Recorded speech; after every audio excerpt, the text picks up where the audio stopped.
We began day 2 of the M2 World Championship playoff with 6 teams left, but only 3 teams will be moving on to the final day. Once again, Alter Ego started the day brilliantly, this time at the expense of Omega Esports. Bill Murphy getting Hajizi. This is looking great. Bill Murphy gets catch onto Hajizi here. This is huge, but now the Black Dragon is coming in towards that back guy. Yam needs to cut him off. Hajizi in trouble. Oh, Black Dragon pressing in towards Yelly Hayes as well as Kajizi, while the rest of them arrive and those bangs. Oh my Two goodness! members burst it down. On the other bracket, Brand Esports defeated Hoda and prolonged their own M2 journey. They all go in. It's going into Mikal. Oh! He's scared. He's destroyed here by Kiku. And already it's crumbling for Brand Esports. Blazing the wet from the back. Kiku takes quite the beating. And that's going to be 1 for Kaltizi. Make that 2. 4 Maze goes down as well. That's going to be Kiku with the crossbow tang. He's going to come down and snap back to reality. Brand Esports takes game number 3. Nice one. Next, RRQ Hoshi and Burmese Ghouls went head-to-head, where the Myanmar representative defeated the Indonesian Titans in an epic 5-game series. Oh, look at Alberto. Great position. Trying to pick up. Maybe. Oh, it's a setup. A big setup. Mid laner and the Blazing Duet has been used up. Oh. For 2 so far. That's going to be Tempest the Blades taken. They can't stop it. Bournemouth schools and this best of 5. And finally, Brand Esports defeated Alter Ego once more with a monstrous performance from Kartizi. Here is going to be having Telepoint, having Dribble as the setting done. Still will be the next target. It won't be enough. With a sliver of HP, he lives, but the Soul of Lava does its job. And there strike by the Doctor. Pi gets blasted. That PZ gets the kill. the Another wave. added to the notch of Carl. Oh, the back door. They got the wave. Coming in. There's a huge wave. Ladies and gentlemen. Telepoint. Telepoint. Kartizi. What can you do? That's it. It is time to roll the curtains and commence the final day of the M2 World Championship.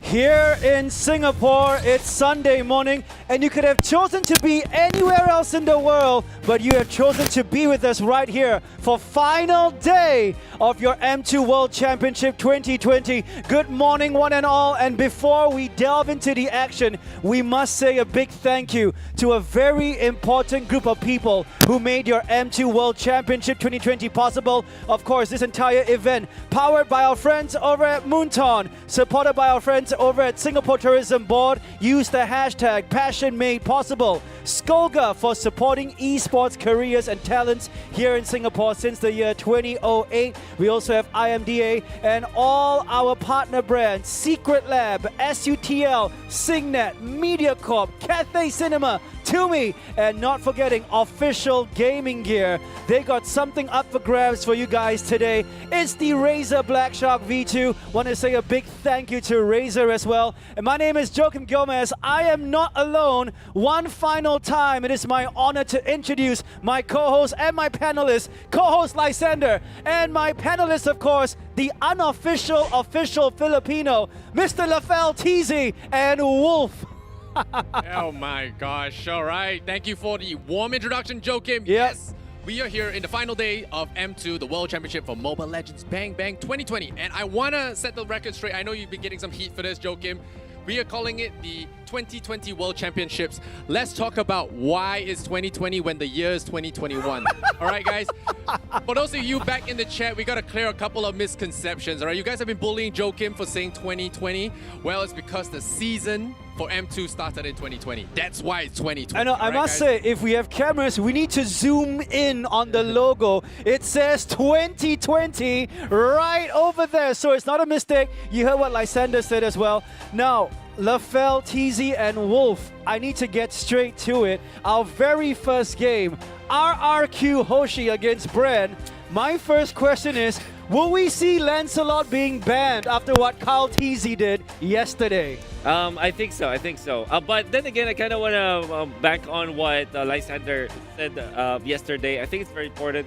You kind of have to not rely on banning it out. You kind of have to have a solution. This is a 5-game series. Eventually, it's going to be picked up.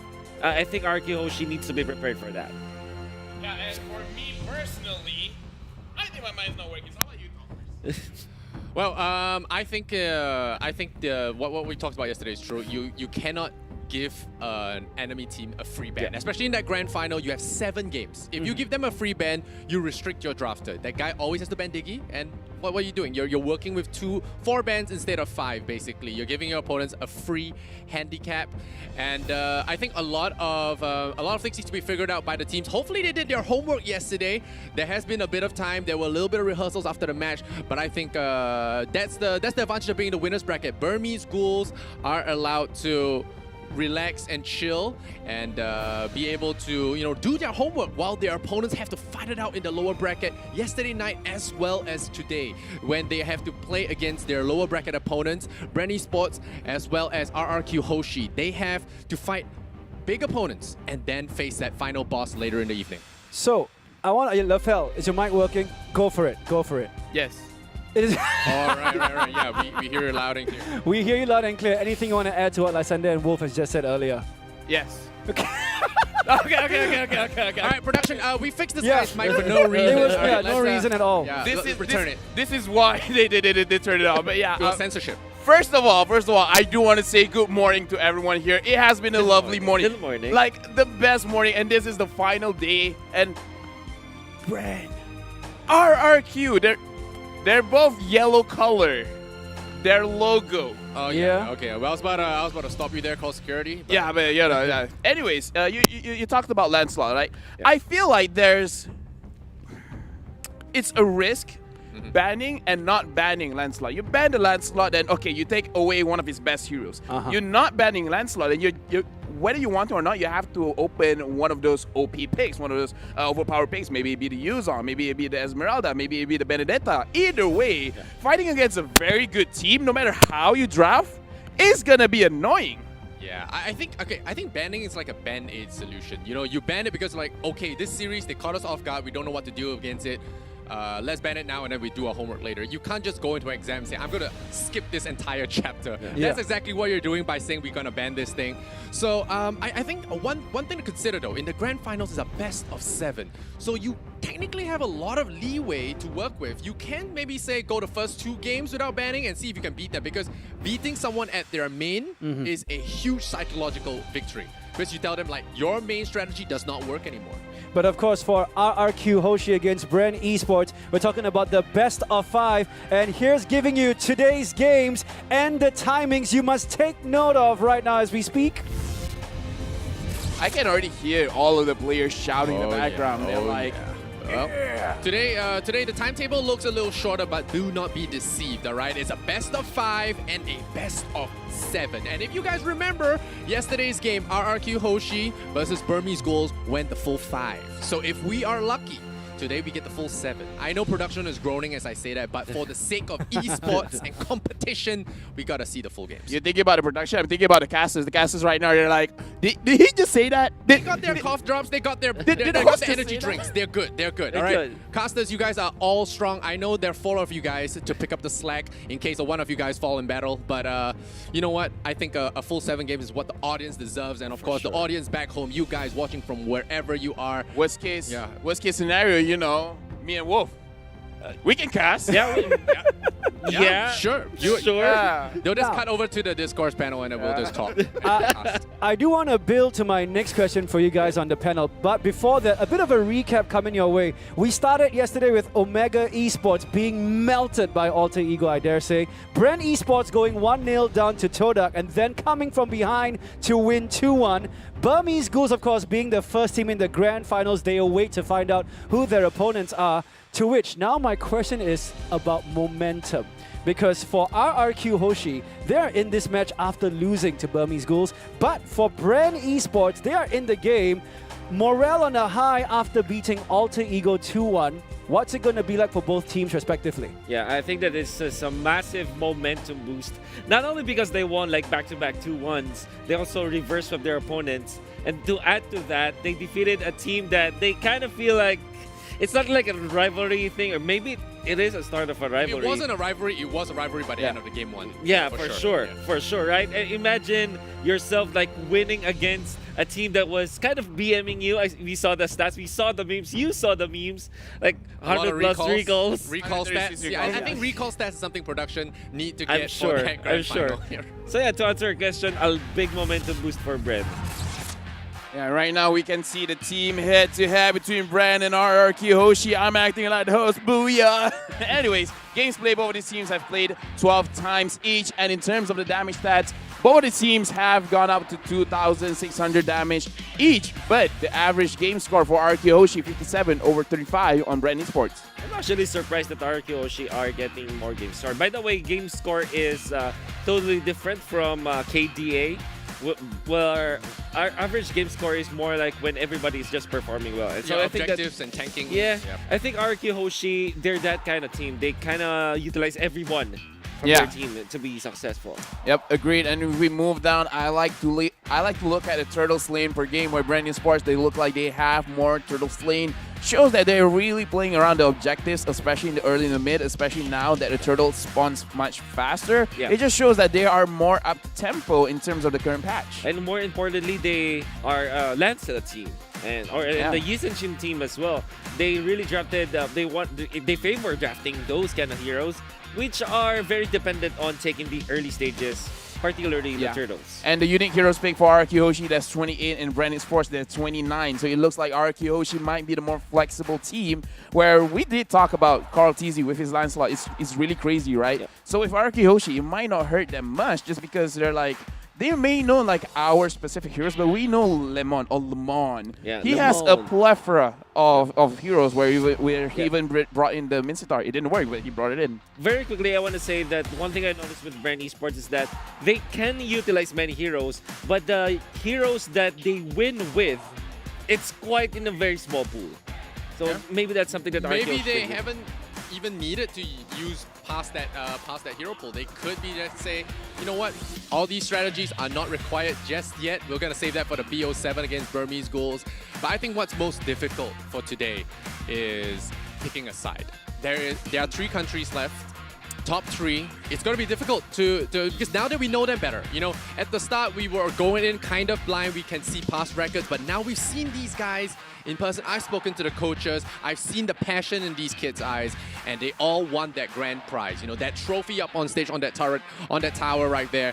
It is just, I cannot describe the amount of passion these guys, they always break down in front of the camera because they are so emotional. You know, when they say like, I know the fans are, are not feeling too happy about underperforming, but we will do our best. They always say things like that. I think it's going to be very hard for pick a side. I think that's all I'm trying to say here. I do want to touch on what Lysander said. If you were the coach of RRQ Hoshi, what would you have said to your team to boost their morale before going in to do battle with Bren Esports? The things that I would say are better not spoken live. Wow. Well, another reason why they should kill the mic. Like the moment I say it, like, I mean, it's Grand Finals day, so if you want to spice up, you want to hype up your team. Yeah, right? you want to. But keep it clean, keep it PG. Yeah, but anyways, right now is the player head-to-head, and again, it's the carry. Of course, we have to talk about Carl Teasy. man, this guy, this kid was cheering up a lot. I think that I'll repeat what I said a few days ago. He wanted to take over the world stage. He wanted to perform because he's already done in the Philippines. He wants to prove that he's the best carry player in the world. Yep. And I think that yesterday's performances, I think that he already cemented his name out there. At least he's the best Lancelot in the world. That is absolutely right. Mundon should make a skin. Make a skin I think they should. I think they should. Yeah. The Carl Teasy Lancelot skin. Very quickly, in the Philippines, they're saying it's Lancelot ni Carl Teasy, which means Lancelot's Carl Teasy.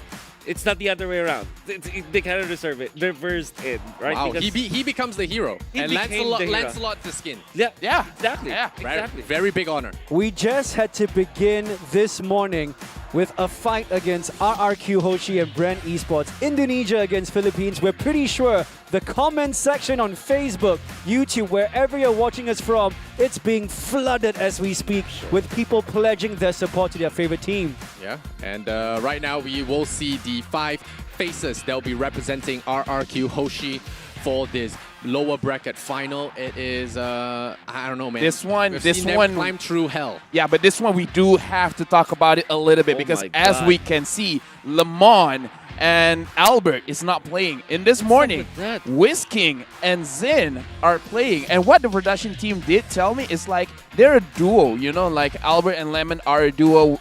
Zin and Whisking are a duo. So this is one of those situations where I wouldn't say like safe strats, but when James was here, he was like, we have a lot in our pocket, right? So God. I think this is, you know, this is not one of those like, oh, we're underestimating you. Is that we will surprise you because every player of RRQ is good. We're going to change our players and their hero pool is different. Yeah, I was about to say that hero pool is about to change. That small, unique hero pool is about to definitely, change. definitely. Something completely unrelated. But now, over to the other squad. What can we talk about? Brand Esports, these boys. I mean, They they are, have some tough games. They love giving heart attacks. Oh, I'm sure that they are giving so much tension to all of the Filipino fans out there. I want to say, however, that it is important to take note of the heroes that they really play a lot. Look at this, 35, 5, and 26. And I think this is not the average, but Cartesi's overall performance yesterday. However, like I said before, their hero pool is limited in a way that the heroes that they win with are just selected heroes, but they do play a lot of other heroes. It's just that they're not masterful with it. Yeah, right now we're looking at a player lineup predictions. Now, again, in this stage, we do want to see what Zin and Whisking bring to the table because they're coming in as a duo. So we have to look at the synergy between the jungler as well as the gold laner, how they're really going to play it.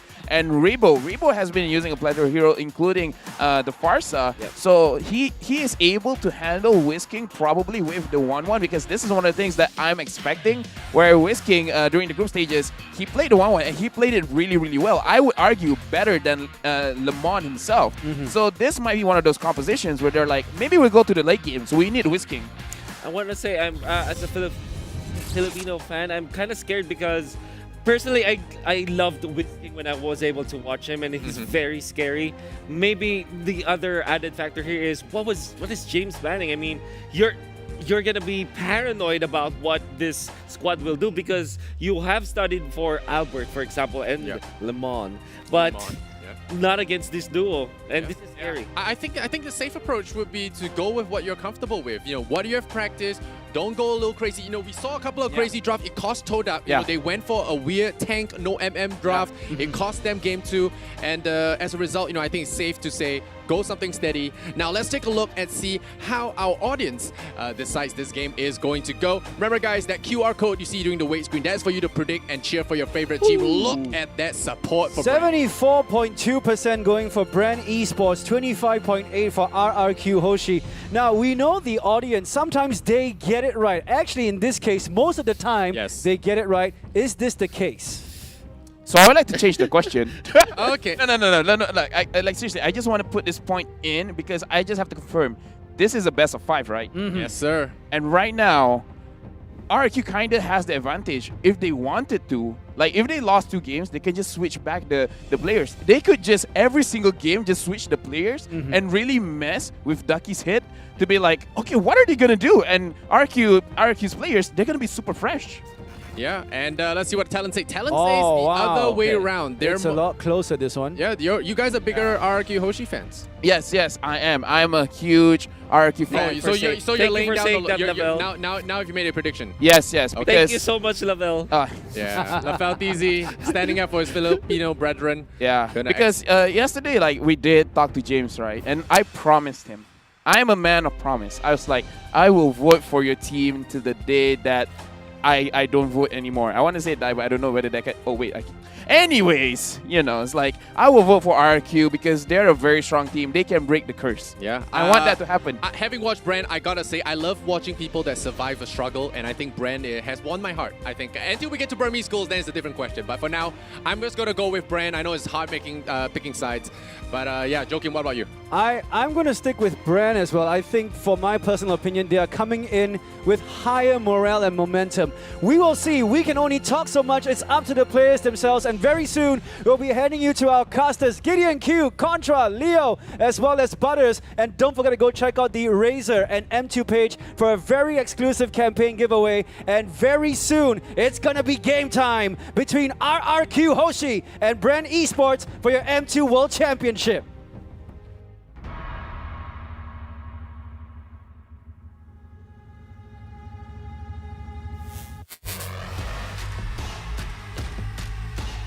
One last match before the grand final of the M2 World Championship, and it has to be between Brand Esports versus RRQ Hoshi. Another added to the notch of Carl. Oh, the back door. There's a huge wave. Ladies and Jelly gentlemen, boy. oh, that's it. Oh! Esports eliminate Alter Ego. Masaya at saka nanginginig pa kasi sobrang intense ng lab. Yung parang inisip namin parang YOLO, do or die. Yung ano mangyari, yun. Say hello to my perfect match here, as now Burmese schools, have they done it? This is the big pick. They've killed 4 and they are pushing through to end this best of 5. Sih ya biasa aja sih ya, kita tetap harus semangat lah buat besok main di lower bracket kan, ketemu antara Brand atau Alter Ego.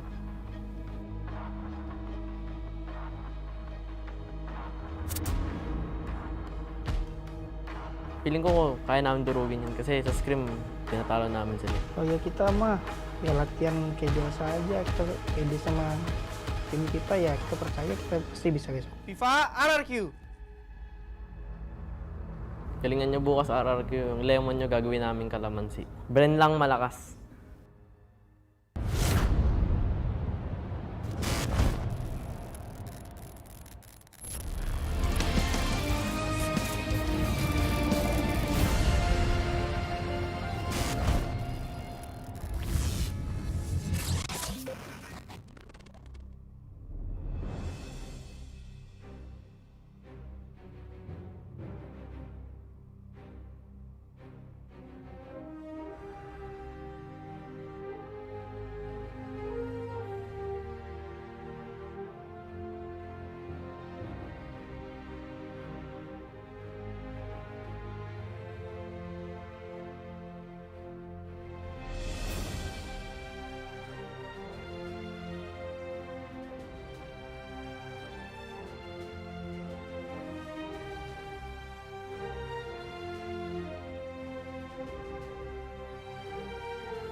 Despite the global pandemic,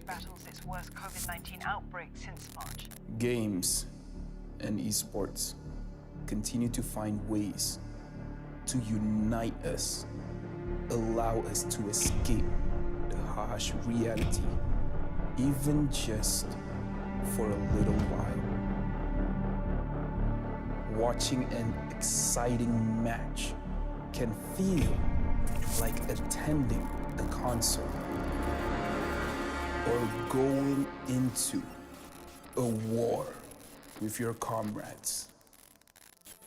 Immersing yourself with the ambience, the cheers and the excitement, even when there isn't any live audience. We know that the fans are still with us all around the world. Because this sacred event gathered the best of the best, representing their home countries. And the last team standing will be crowned as the true King of Kings. Burmese Bulls, RRQ Hoshi, Grand Esports, who will be the world champions. Let's start the final fight.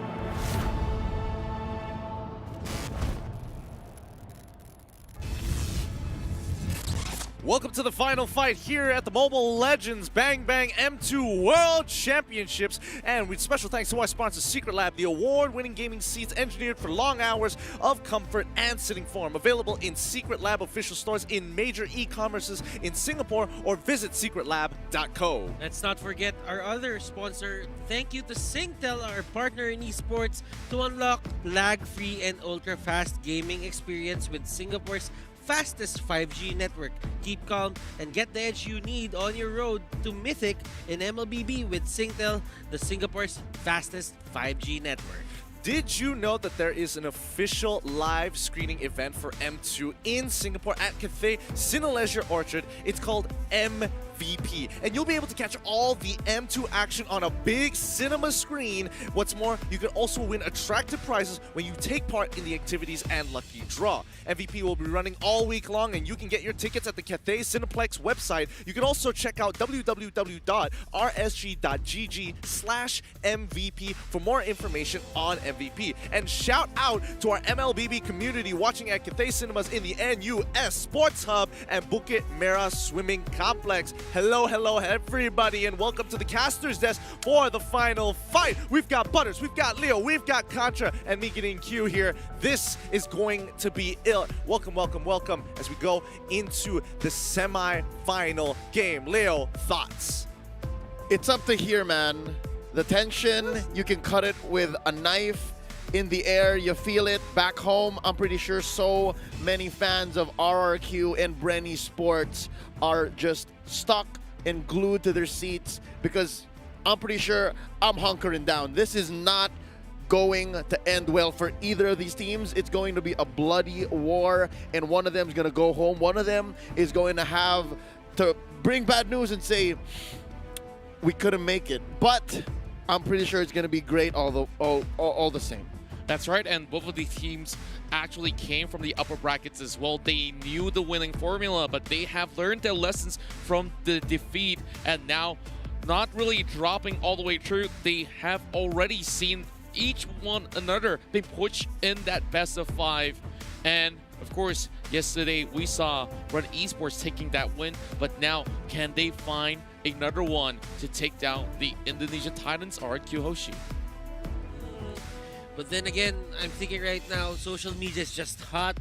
Everyone feels at home, even we're not in our respective countries. But yeah, I mean, there's the connection. Yep, there's the connection, but it's time. Let's introduce our teams. Let's throw it over to the stage. Welcome to the final battle. From Indonesia, it's RRQ Hoshi,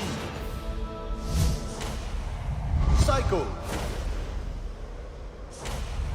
Albert, Devon, R7,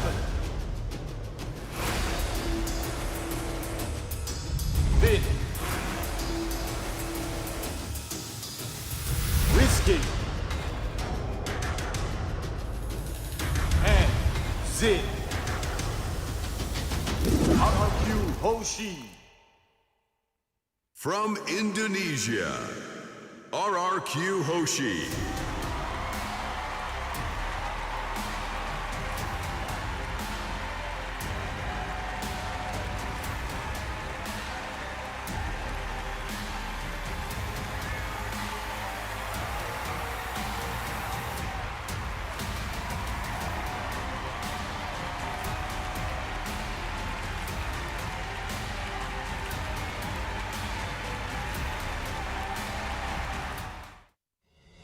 From the Philippines, Bren Esports. Coco. View. EJ. Flat TZ. Carl TZ. Lusty. And Rebo. Brand Esports. From the Philippines, Brand Esports.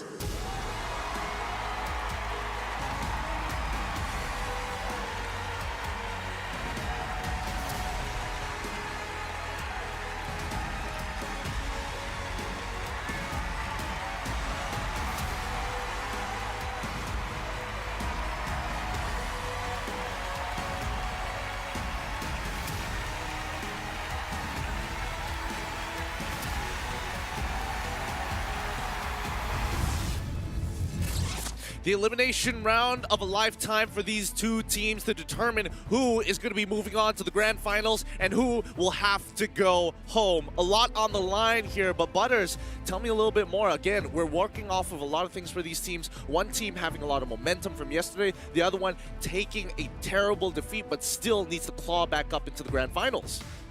RQ Hoshi, they found the rhythm that they needed. They just fell short on the final game.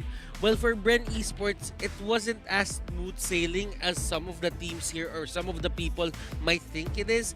They had their hiccups as well, but they adjusted accordingly, and that brought them here in game day number 3.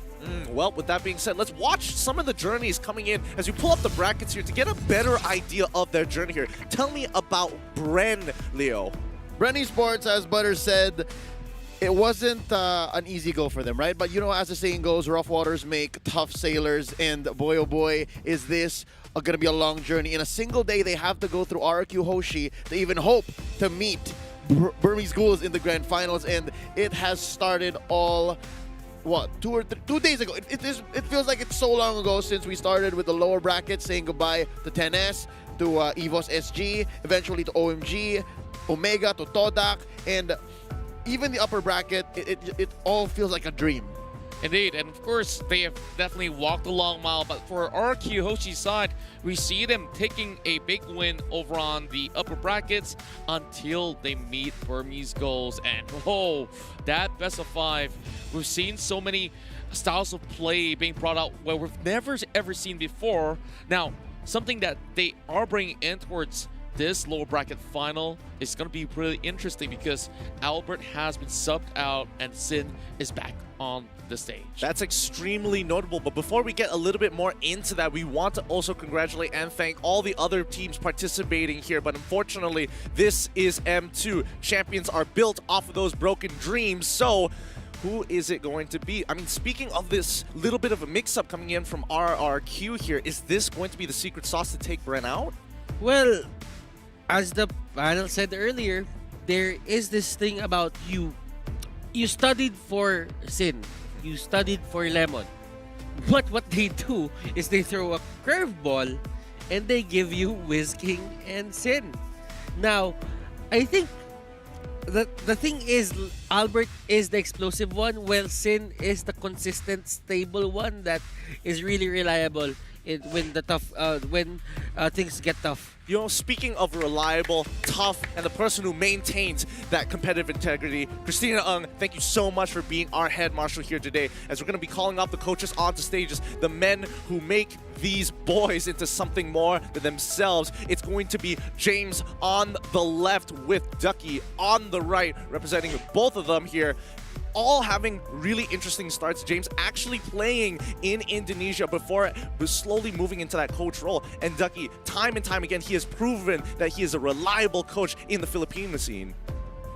Ducky here is super intelligent. So is the same for RQ's James, but there's one thing I know about Ducky is he's super disciplined.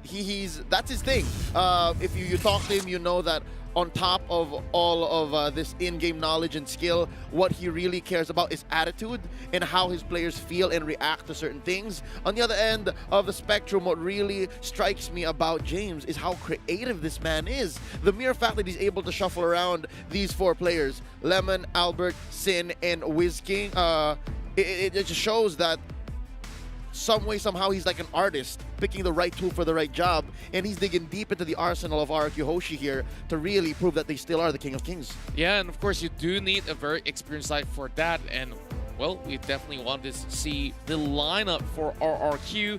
As we did mention, this time with Sin coming in, he is definitely a multi-role player, so does this change the dynamics of RRQ in general? I think absolutely, because Sin has a lot of experience coming in here, and again, a lot of these players have been sticking together, and they want to prove themselves on the big stage, especially after their M1 run, where they were so close to becoming crowned the world champions. Yeah. Let's just say that Wiz King is kind of the mage specialist on the side lane, but right now we do have Bren, Rebo, Cartesi, Few, Lusty, and Flapteasy. Nothing has changed. It's still the same lineup as day number 1 here in Singapore. Yeah, I mean, these guys, they've been really consistent. Yeah. I can't argue with the consistency of these teams. They've had their ups and they had their downs, but now is their time to shine. What are some of the elements that we should be focusing on for this team to really succeed? I think, as proven by their grueling series yesterday against Alter Ego, you have to really focus on the big 3, the middle, right? I'm talking about the middle lane. That's the jungler, that's the mid mage, and that's the tank. And if you can lock this down, if these 3 are solid, then I think Bren Esports is going to have a good go. But with this whole shuffle with RRQ Hoshi, even all of our studies, even all our preparation go out the window, because it really does throw a wrench in even Coach Ducky's plans. I mean, this is one of those meta questions that we have to ask here, because in that grueling match yesterday, we did see a lot of priorities going over to Selena and as well as Trill being the 2 big playmakers for that team. Although extremely difficult to execute, but once they're able to pop off, they just kind of pop up. But what do you think? What are some of your thoughts, Contra, about that consistency and high mechanical skill cap? Well, definitely when it comes to the high mechanical ceiling, all these players on stage definitely has a really good take on these specific heroes that they are playing. But when it comes down to really key moments out there, you really want to make sure that you get something that's really simple to execute. And with that, Red Esports, they saw that, hey, the Lancelot is working very well for, things like Alter Ego, and they also know to do exactly the same. They took pretty much of a similar draft, and they managed to win back the game for that tie. But going in towards game number 3 itself, that's where things got really interesting. Interesting indeed. But you know what's more interesting? It's going to be the M2 exclusive skin, the Clint Shadow Omen skin. You can obtain the skin if you complete the task and predict the champions to win M2 coins and exchange those M2 coins for M2 exclusive rewards, including, but not least, the M2 special avatar border, the exclusive skin as mentioned as before, the battle emote, the sacred statue as well, or you can get the exclusive skin directly for 899 diamonds. The event is happening right now till the 24th of January, so please do not miss out. And if you have 40 more seconds, quickly go buy that skin and come back to catch this game. Yep. Going back, I have a read on what RRQ is trying to do. Oh, really? Bren Esports, they're kind of like Burmese schools in a sense that they really like to go for those the first turtle of the game. And when RRQ met up with Burmese schools, that is one department that they did not take account for. They always just had problems taking that very first turtle on their side. Now, it's probably because of the hero pool of the certain players that just came out for them. I think for RRQ, Sin and Wiz King could be more aggressive and more stable in the early game for their side. What do you think about this, Leo? I mean, early game here of the Benedetta coming in from Ren's side and the Yi Shin as well from RRQ Hoshi. Is this going to skew themselves to, again, these big playmakers like Selena that just got banned? Yeah, I think I'll agree because the draft itself, the first bans, will also support that that theory, that hypothesis, if you will, is because a lot of Bren's wins, they snowball. A lot of Bren's wins, they just start strong, hit the ground running, and that's essentially what these two draft bans, Yusunshin and Selena, will say. And for Bren Esports, what they can do here is just respect what the current meta dictates and then roll with the punches, given that they are on the red side. Brody taken out. Just to recall some of the matches that RQ Hoshi has gone through, remember that there was the longest game as well as the shortest game being achieved by the team itself.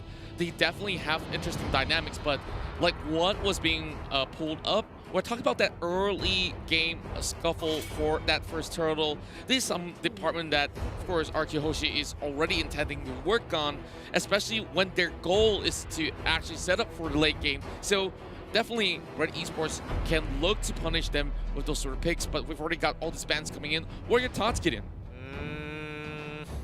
I'm thinking...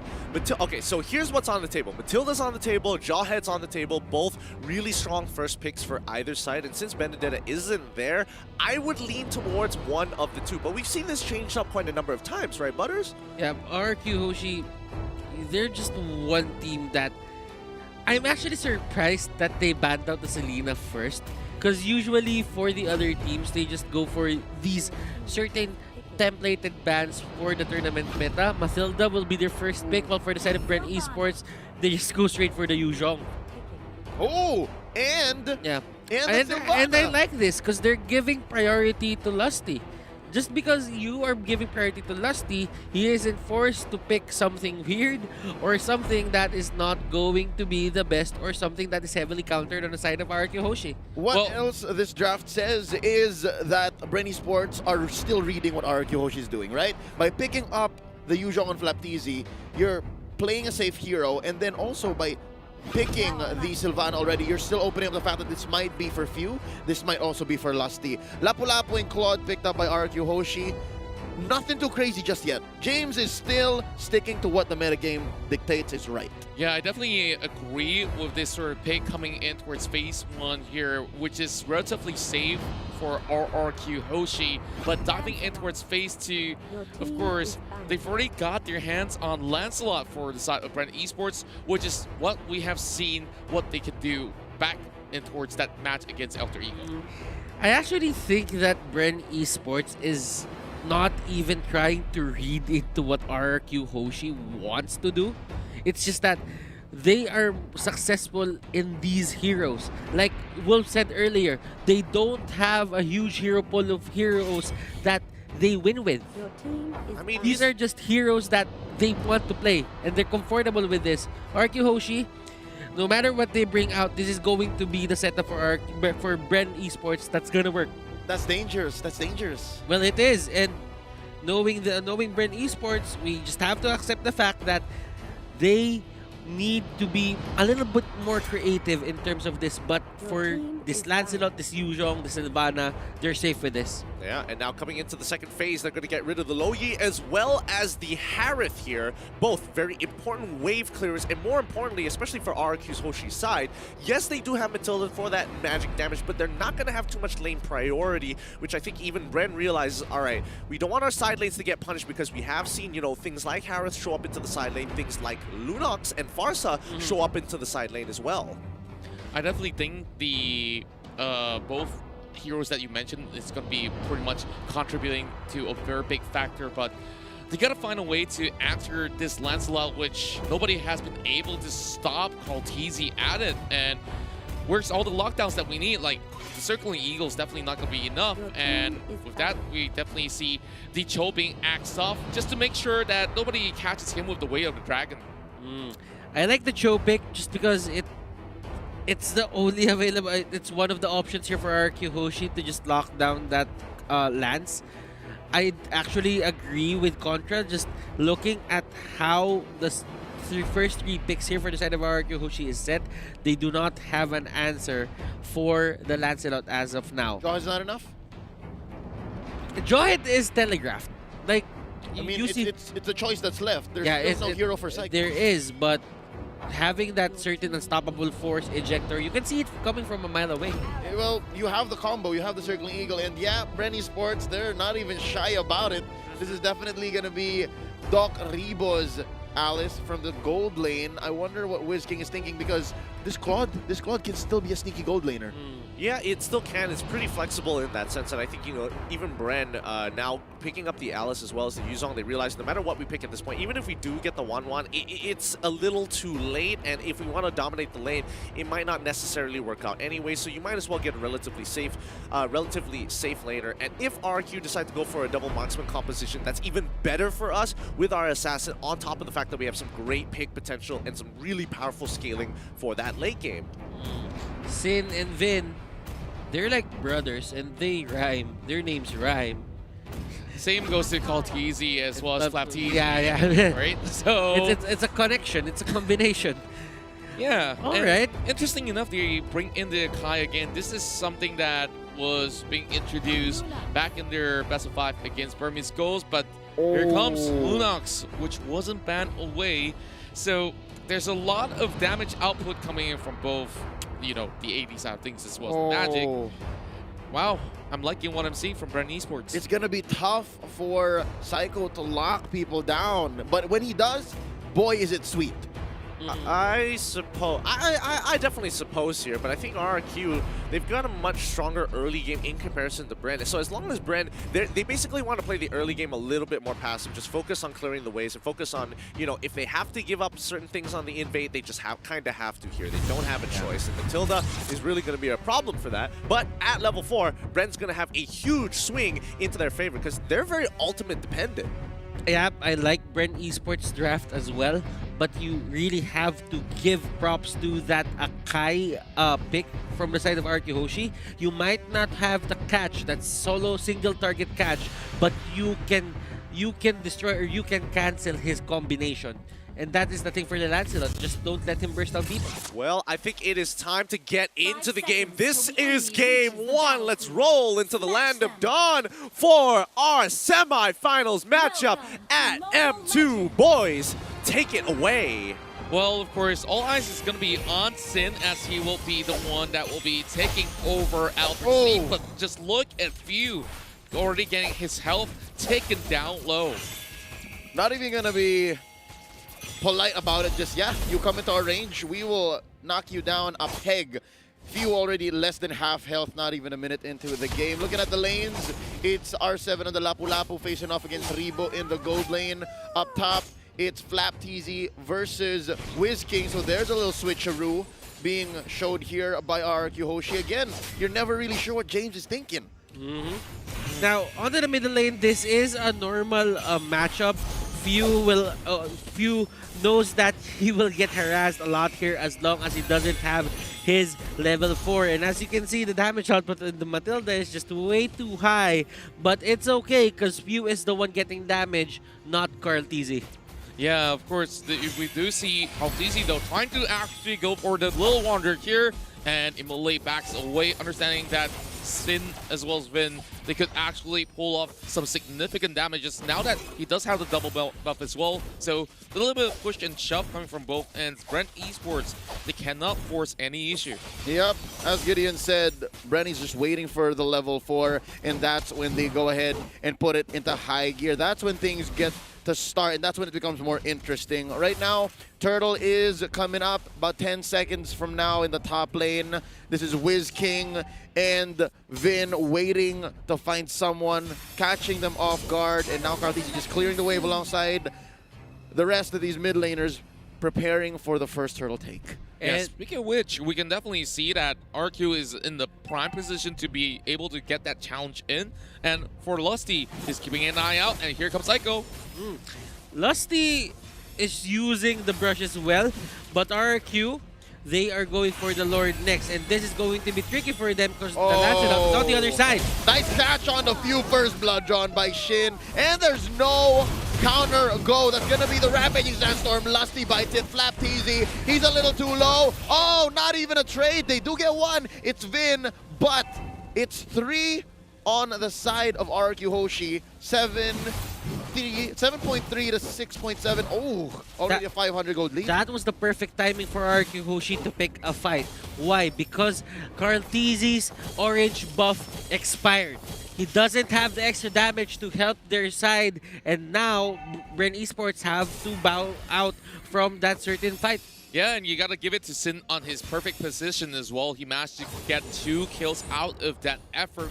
And those pickoffs out there has been able to just deny a little bit more time before the rest of the Esports side, of course, comes in with some big plays later on, but phantom execution and stuff like that being brought out. The Wanderer secured, but all eyes are still on Turtle once again, but something's happening down here. Yeah, no, I think Rebo understands that he can rotate much faster than R7.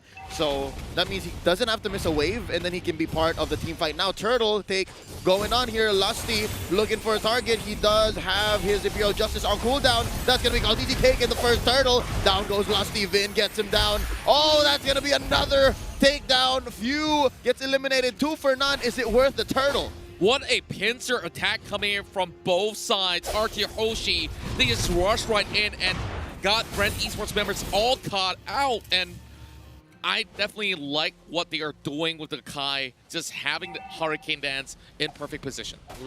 Now, team fight for Bren here is going to be really tough, but as long as they do not give as much turrets as possible, it's going to be great. Psycho will be the first target, and he will go down. Wiz King here is getting chased down, but Sin is there to help his ally, and that's going to be Flap. But Bren, it seems like Fuel will be bursted down, but it will be the order burns being popped right in.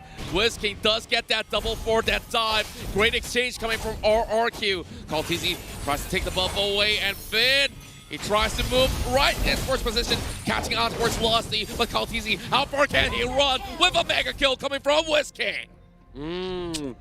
That was a very risky play coming out from Bren Esports. Carl just wanted to take that purple buff from Sin, but RQ Hoshi was on top of it.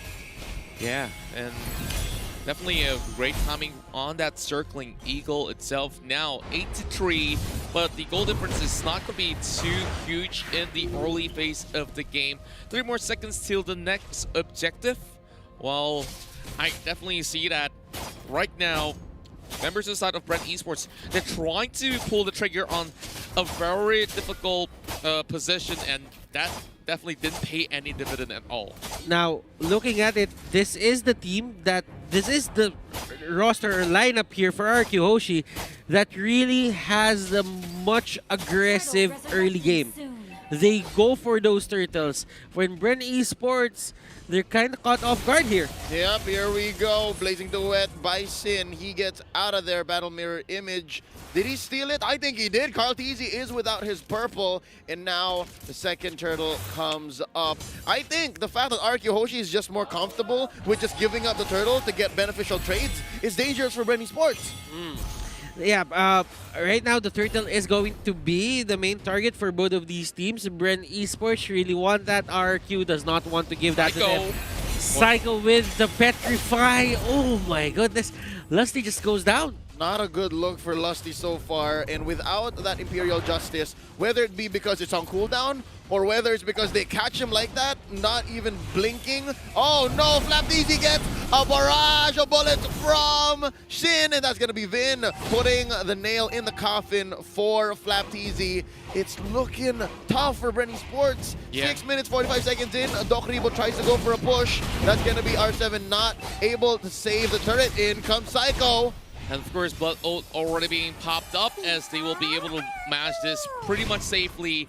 I don't really like the sort of exchange that they had back towards the Turtle Pit, and this is where things get a little bit rowdy with the rest of RQ. Hoshi moving right back in, chasing on towards Ripple as he tries to make an escape, but how long can he last? As you can see, R7 has already got members right behind him, and Sid might just actually get this one coming. Now, Reba's just trying to scale at the bottom lane, but the problem is RQ Hoshi just control the top lane, and now the next target for them is going to be this bottom lane. They want to get this before the 60 seconds passes, so that they can set up to the top lane and get the next objective there. A turtle probably, but RQ Hoshi has their sights set on just controlling every single side of this map. Oh, Lusty tries to put a bead on to R7, misses it. Phantom Execution still online. They're gonna use it for a dash. It's not enough. Sin finds you, and Flapteasy uses Black Dragon form to retreat. Lusty survives, but only for now, as well as Flapteasy. That's -1. Carl finally shut down here. No longer a thorn on the side of RRQ Hoshi. They push mid. That's going to be open. And Butters, as you were saying, it's a diversion play. And they just got a free turret along the way. It's a drive-through, right? They're giving Bren Esports so many problems so that whenever RQ Hoshi goes for an objective, there's just no answer because they're trying to, you know, plug these holes in the sinking ship. The playing prowess or the playmaking prowess of Psycho is just showing right here. The amount of pressure, the amount of worry that he puts on Brent Esports' shoulder, it's just too much to bear for them, and they break down the pressure to the early game. Yeah, and you could definitely see that RQ's plan when they immediately lock in that clock, this is what they were hoping for in the best case of things, and they've already got 5 kills on towards this clock, and he's pretty much hard to catch in that sort of moment. Now, a little bit of setup here coming from Psycho as he's looking for a good one, and there we go. This is going to be the choke. They're going for the purple, and look at the life bars melting at the feet of Sin. That's a double. They take one on the backswing, but what is R7 for 4 members of Bren Esports? What is R7? It is all worth it. The siege begins right here. They want to penetrate, not even 10 minutes in. Yeah, and there's only a couple of all these members that will be coming up online in the form of Lusty as well as Flapteasy in a couple of seconds here. But they've already lost way too many towers, and I definitely think that RQ Hoshi, they take too much control, all in the span of less than even 10 minutes. Let's check out the item, shall we? Butters, we've already seen a great build coming out of RQ. Now, if you would look at it, Sin here went for the brute force breastplate. That is going to be good defense against the Lancelot. Now, Lancelot isn't at the best position right now just because he has the Heptasis, but no Endless Battle, no Blade of Despair. And Queen's Wings for Flapteasy, he doesn't have the extra firepower, he doesn't have the skill vamp to just back up that tankiness that he has. Although for few, we're seeing a bit of progression here. Enchanted Talisman to the Necklace Durance.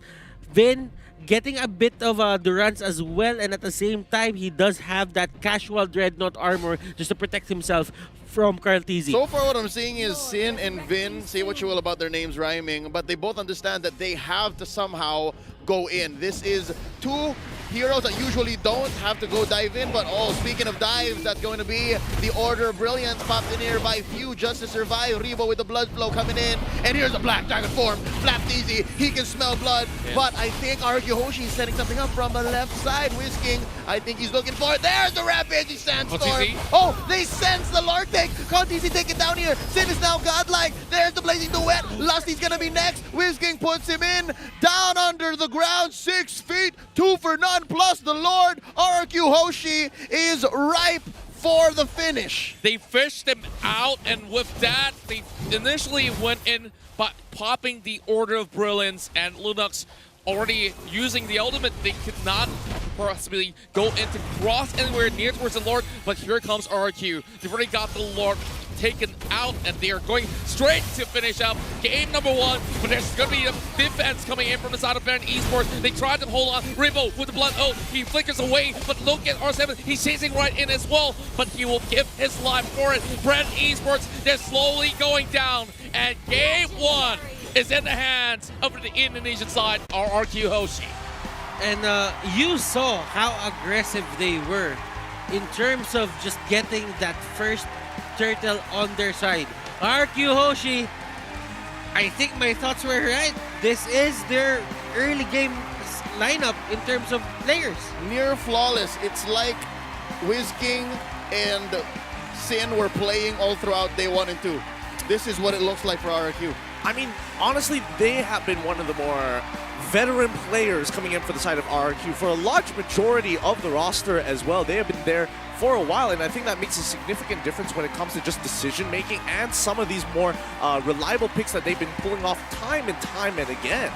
Yeah, I definitely think that it looks a lot more clear than what we saw coming in towards the upper bracket runs for the side of RRQ. And they took the time to really break down what can go wrong in those games that Brent was fighting Alter Ego. So this survey picks that came out from Brent Esports has been predicted to come online once again, and immediately they found their answer.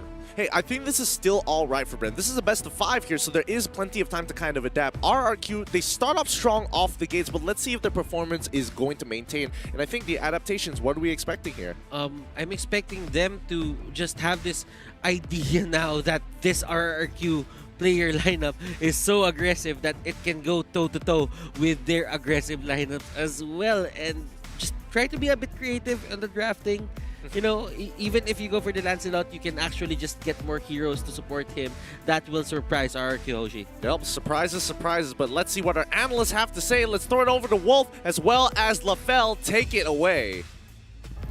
Hello, thank you very much, guys. And this is just the first game. But I wish everyone is here. I wish the audience was here to hear the scream and shout. They let it all out, you know, it was great. So, but thank you to our host. They actually took a video, so we will upload that a little bit later. But anyways, in this game, the first game, RRQ against Brand. Wolf, break it down. What happened? Well, here's the thing. I think that this is the decision from RRQ Hoshi to go for somewhat of a gatekeeping strategy. I'm sure that this is not what it's called, but to me, visually speaking, that's what I saw in that particular game. Gatekeeping, what they did was to stop the natural growth of Brand Esports lineup. Because here's the thing.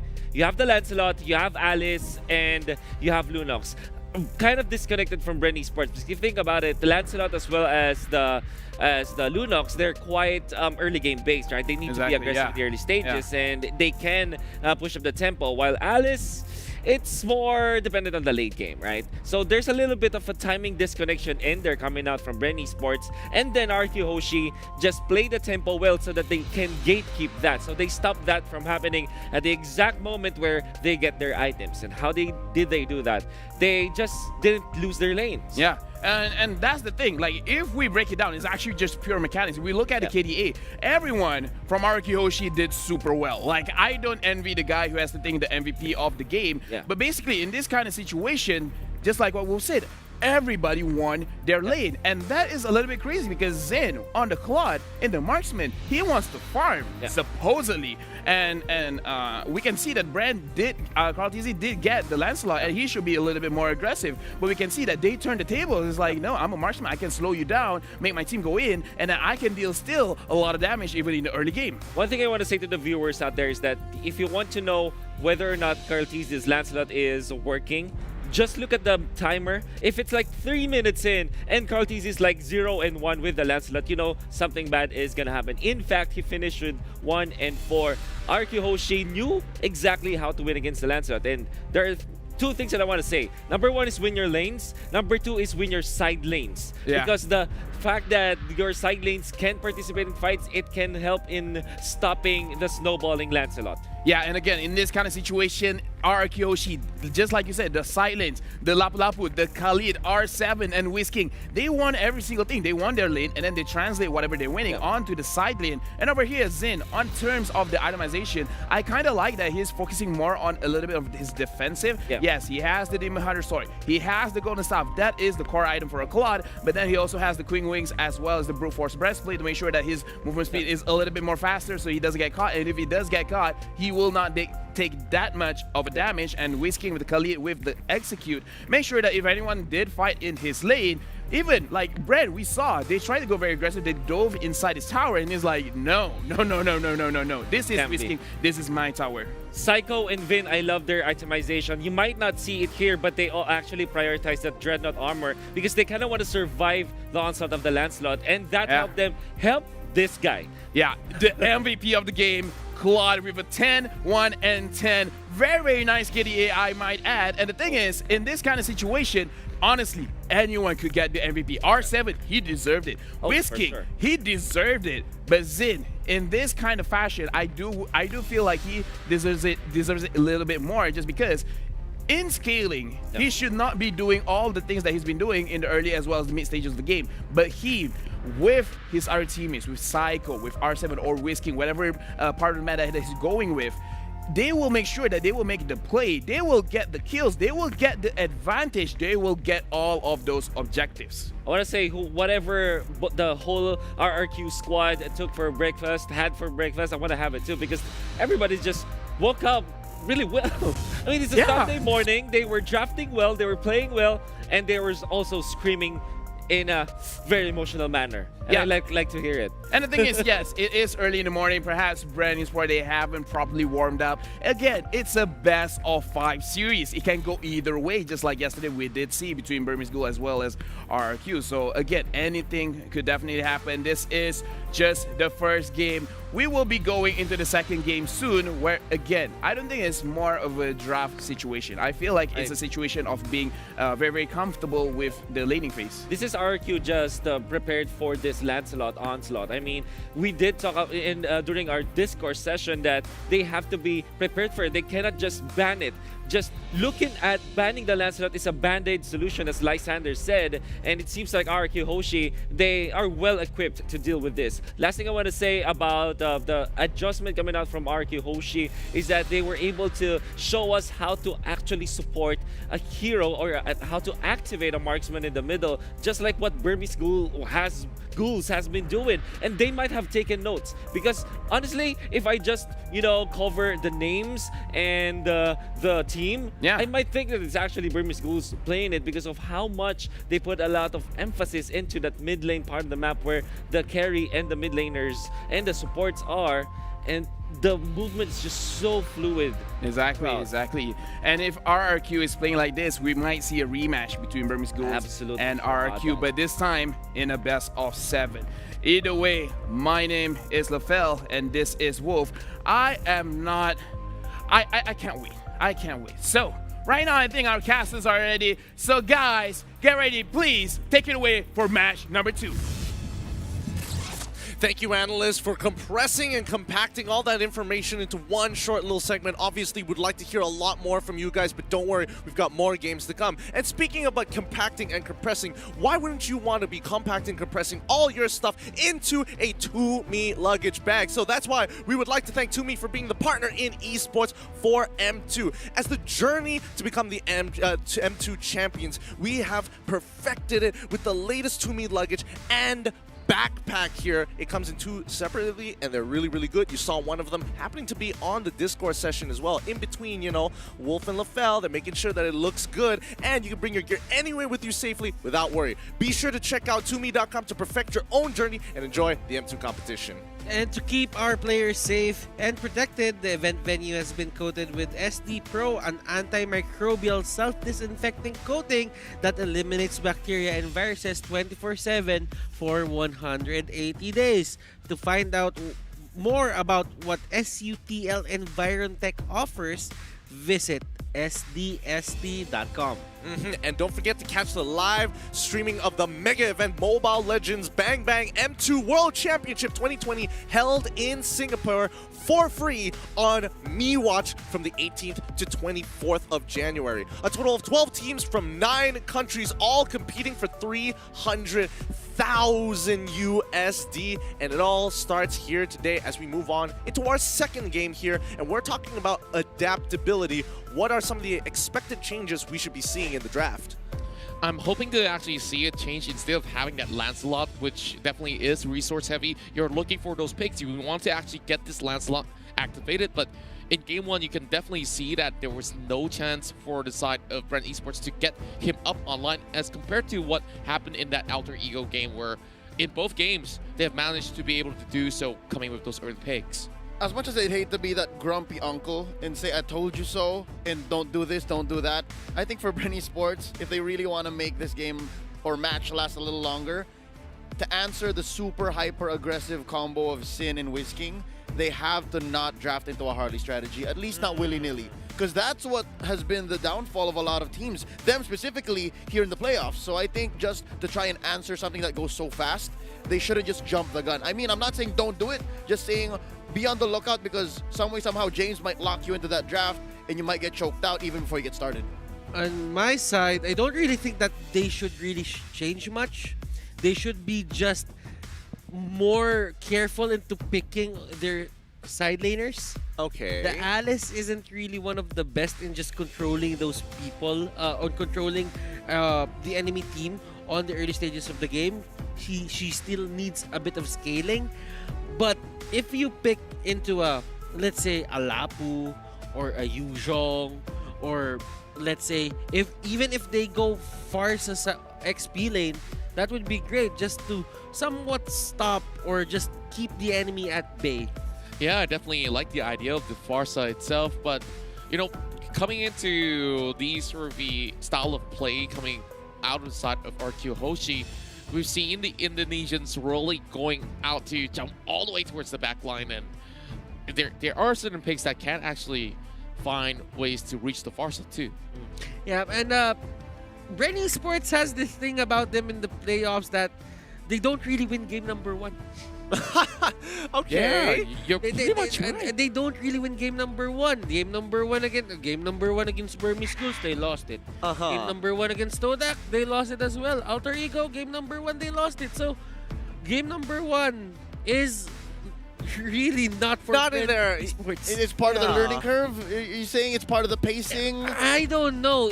I could say that it's a download game, but I haven't really talked to Bren Esports for that. I mean, I don't know. Honestly, I think Brent Esports will be on the same opinion as you, is that they need to kind of see what's happening. But when things are changing up, it's super interesting for everybody else. So today, we are very pleased to announce the launch of the new anniversary season of Magic Chess Blazing Hammer. The new adventure will officially begin on January 30th with a new upgrading system, Blessings. The new little commander and map and all synergies have been revamped, and the free trial of advanced skins await you. So log in on the 30th of January to claim your free permanent skin. Now, coming back into this, I do think that Bren, yes, I'm going to double check the stats just to get a better idea of their first game win rate. But more importantly here, I think when we're looking at Bren and coming up with their ideas and especially adapting into the game, they're going to be moving over to the blue side. And right now, we know RQ is going to be on the blue side for games 1, 3, and 5,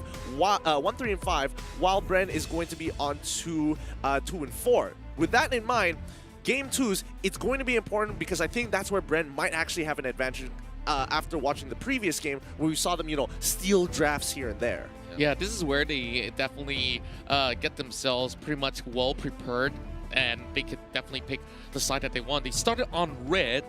I'm not sure if they're going to be going at it once again. Look, they do have the option, right? So with that, first pick potential is pretty much high here on, getting yourself a flex pick and towards the first pick, and then later on these 2 other picks is where things really tell, okay, this is what I want. This is my game plan, and RQ just have to respond to that. You know what? It would be nice if we could have like a win rate on red side, a win rate on blue side. Like, seeing how these players are taking advantage of the first pick or the first 2 picks of the first phase of pickings will be interesting. But there's the draft. At least that would give us a better idea here. But now, let's see what direction that Bren wants to go with, because we see them kind of bait out like, hey, do you want to let go of the Brody? Do you want to let go of the Esmeralda or the Benedetta? They're going to force RRQ Hoshi to choose. It's going to be Natalia and Yishin Shin already banned out for Bren Esports, while on the red side, RRQ is going to be banning out the Brody as well as the Matilda. I'm guessing Jawhead should show up here, whether by ban or by pick. I do believe that Lusty is decent on it, and Psycho should be able to use the aggression of Wiz King and the Sin to great advantage. And again, for Bren Esports, I'm wondering why Lusty got locked into the Sylvana earlier, right? That's the Benedetta ban right now by Bren Esports.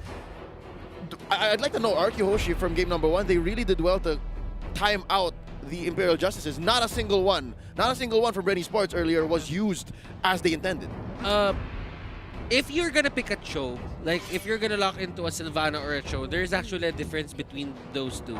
Cho is much more rewarding in terms of punishing those teams that like to split push. But for Sylvana, if you're gonna pick a Sylvana and the team split pushes, then they don't really fight 5-on-5 as much as possible. So you just want to go for the Cho. But for RQ Hoshi, as you've seen on game number 1, they really like to go for those fights. So Sylvana is going to be much more rewarding. I like the read coming up from Bren Esports that they want to fight, but the Sylvana didn't just work for them at that point. Yeah, this time we are seeing Claude and Dexter coming into play for Brent Esports, so already snatching this key pick away from Sin. What a way to actually welcome him on the stage. But RQ Hoshi, we talked about that Sylvana a lot. Don't you think it's also quite dangerous that they opened this pick up for RQ? I would totally agree here. I mean, the Sylvana is probably going to be the pick coming in from RRQ, but the question is whether do they want to get the Yuzong or do they want to get something else? And oh no, instead, they're going to completely avoid it and go straight for something extremely reliable, the Jawhead as well as the Selena. Yeah, the thing about Jawhead is why I'm forcing it and why I'm just not over it yet, why game 1 it didn't show up is it's always on. Ejector is not an ultimate. Ejector comes on and off like within the same team fight 2 or 3 times. And yeah, Unstoppable Force, it's an almost confirmed -1, except for if it's like a tank or someone with mobility. But right here, right now, I think if they don't pick up a hero for Lusty, it's gonna be tough. Again, you have to focus so much for your mid lane when you're looking at Brainy Sports here. This can't be a gold laner. There it is. Yep, That's there Lusty's show. Okay, so now with that being shown, I would expect RRQ to maybe consider getting an offlaner, but they don't necessarily have to. We have seen teams say, like, yes, we do like Lapu Lapu, and it is a great pick. However, we can save it for much later on, and not to mention that there's such a plethora of, like, Wanwan, the Wanwan going into the side lane, the Harith going into the side lane, that Yuzong doesn't necessarily need to win. It's just going to get oppressed, and you just have to absorb that damage. I agree. But RQ Hoshi here, just to put a bit more emphasis into the Selena and Jawhead pick, they will never make Carl TZ, if he's ever gonna use the Cloud, they will never give him the idea that he is safe. There is always a chance that the Jawhead, a Selena, is just waiting at a certain area, and they're gonna throw an arrow, they're gonna go for the ejector. And that's the thing, RQ Hoshi, they don't really like this Jawhead pick as much. You don't really see him come out from them. But if it's necessary, they will just go for it. And with the Claude on the other side, this is the perfect pick for them into the early game. Honestly, like what you just added right there, let's talk about this lane pick as well. This gives not much safety net for that Claude, where every one of these members can just play ultra aggressive, dive straight to him, just catch him out, whether it's before or after the Blazing Duet is the best scenario to be able to catch him. It's a good foil. Yeah, and it's mobility and it's catch. Exactly, and now they're already eliminating all these difficult to deal with heroes such as the Khalid. R7, well, Khalid. Yeah, so where are they going with this? Oh no, here's the thing. From last game, I'm not sure if it was Khalid on the, R7 on the Khalid, but RQ Hoshi, I think they understand that they have to lock down Few. Again, Lusty has already made it through, so they attack the next best thing, and they attack both Few and the gold lane. Although I still have hope that maybe, just maybe, Brainy Sports can actually flex this and put the Claude in the gold lane. Potentially, yeah. If they need to. I think, you know, throwing Claude into the gold lane is definitely a shout here, and that's why RRQ is just banning out the 1-1, saying at the very least where you're gonna have to flex the Claude. Claude is something that we can see, so that we can deal with, and you can't really change it. The 1-1 could be flexible later on, so don't want to deal with that whatsoever. Thamo's getting banned out by Bren. It looks like they want to push RRQ towards that Lapu Lapu. I think Bren is baiting out the Beleric right now for the side of RQ Hoshi. Like, you have the Claude, you ban out 2 side laners. It feels like you're baiting out something here, but that is going to be the gold lane Harith.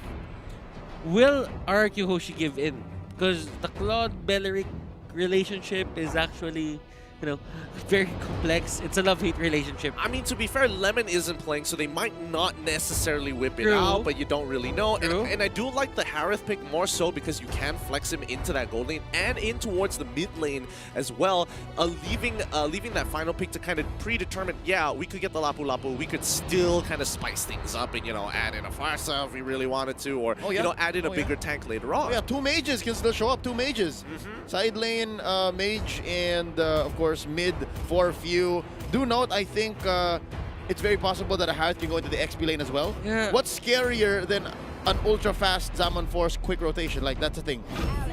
I don't really see anything, or I don't really see any hero on the side of RQ Hoshi that will pin people down in a certain area. I don't think they need to. If at anything, this they're point. chasing. They're chasing.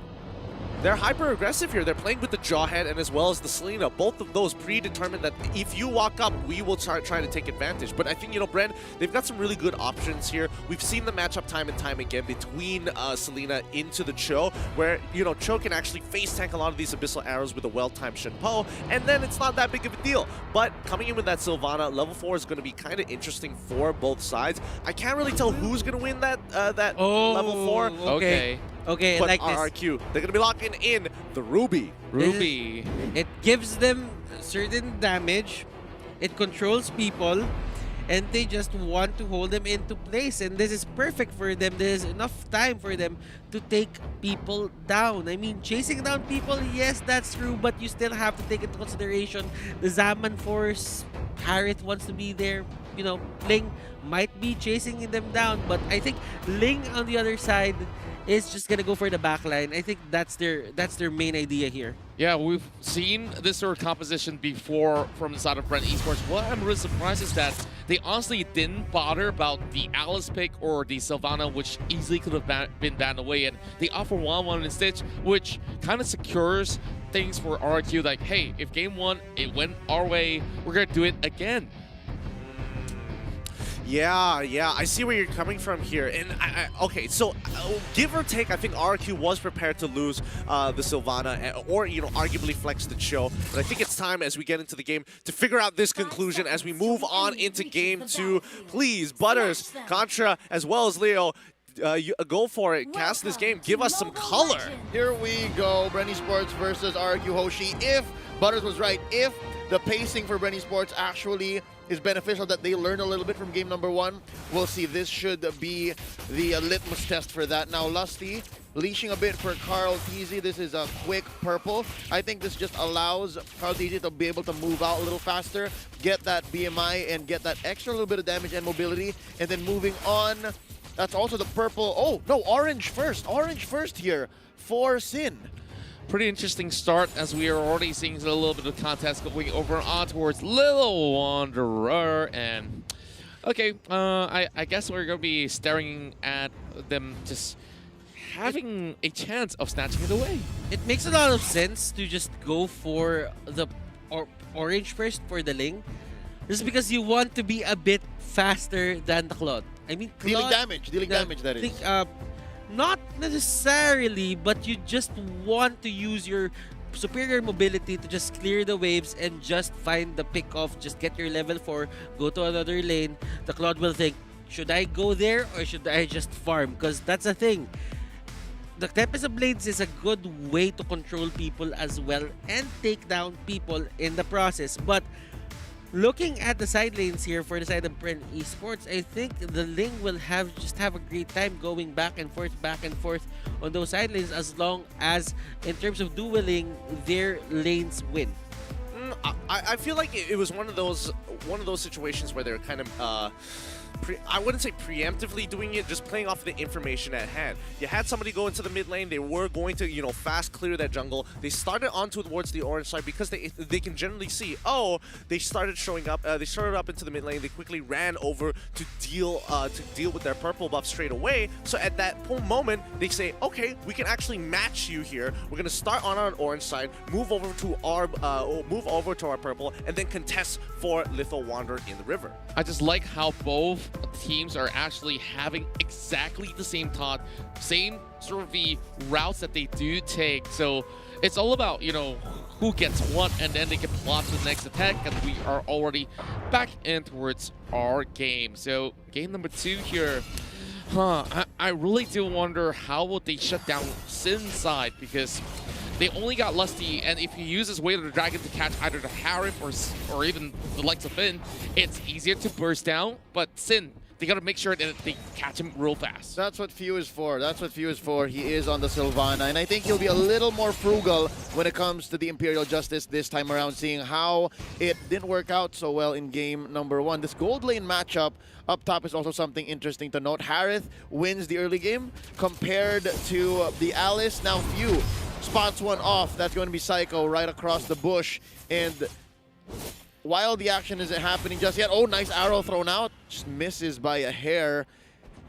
I just love it that Bren Esports took something from Todak's book and they just put the Sylvana as a support. Like, you can do that. You're not limited into just those high damage dealing heroes. You can scale people there as well. Now, with this Sylvana, they have the extra teamfight capability. Yeah, and speaking of which, there's going to be an arrow hitting on towards Few. It's just going to be having his health tickle a little bit. But Ribbo, as much as he can, actually move across the map way quicker than the Harif, but he's already down low. It's really hard for him to join in if they were to start the turtle from the side of RQ Hoshi. And we're just waiting for perhaps these guys to be prepared to make that rotation. Yeah, between the two of them up top, Ribbo here and R7. Obviously, R7 has to telegraph when he's gone. But Ribbo, on the other hand, can rotate towards mid and then somehow help out if this turtle fight does break out. As you can see, it's Lusty just waiting here in that pixel bush. That's going to be Zaman Force already committed. So Ribbo can say, hey, no more Zaman Force. I think we can move on, try to do something. And after this orange buff, we can expect something big from Carl. Yeah, and it's already going on the recall, so he can directly walk straight in towards the turtle pit pretty much quickly.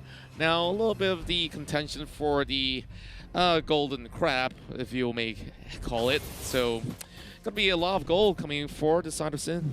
This is great for the side of Bren Esports. If you think about it, Vin hasn't been that hot onto hitting those arrows. Yeah, the opening wasn't there, and Carl Tizzy had a good 3 minutes. The first 3 minutes were good for Carl Tizzy. Bren Esports here is going for the turtle, and there's no contest. Up top, Ribbo will be the target. First blood here by R7. Again, they're trading lives for turtles. Ribbo taken out. That's going to be a huge move for Sin, the first kill of the game.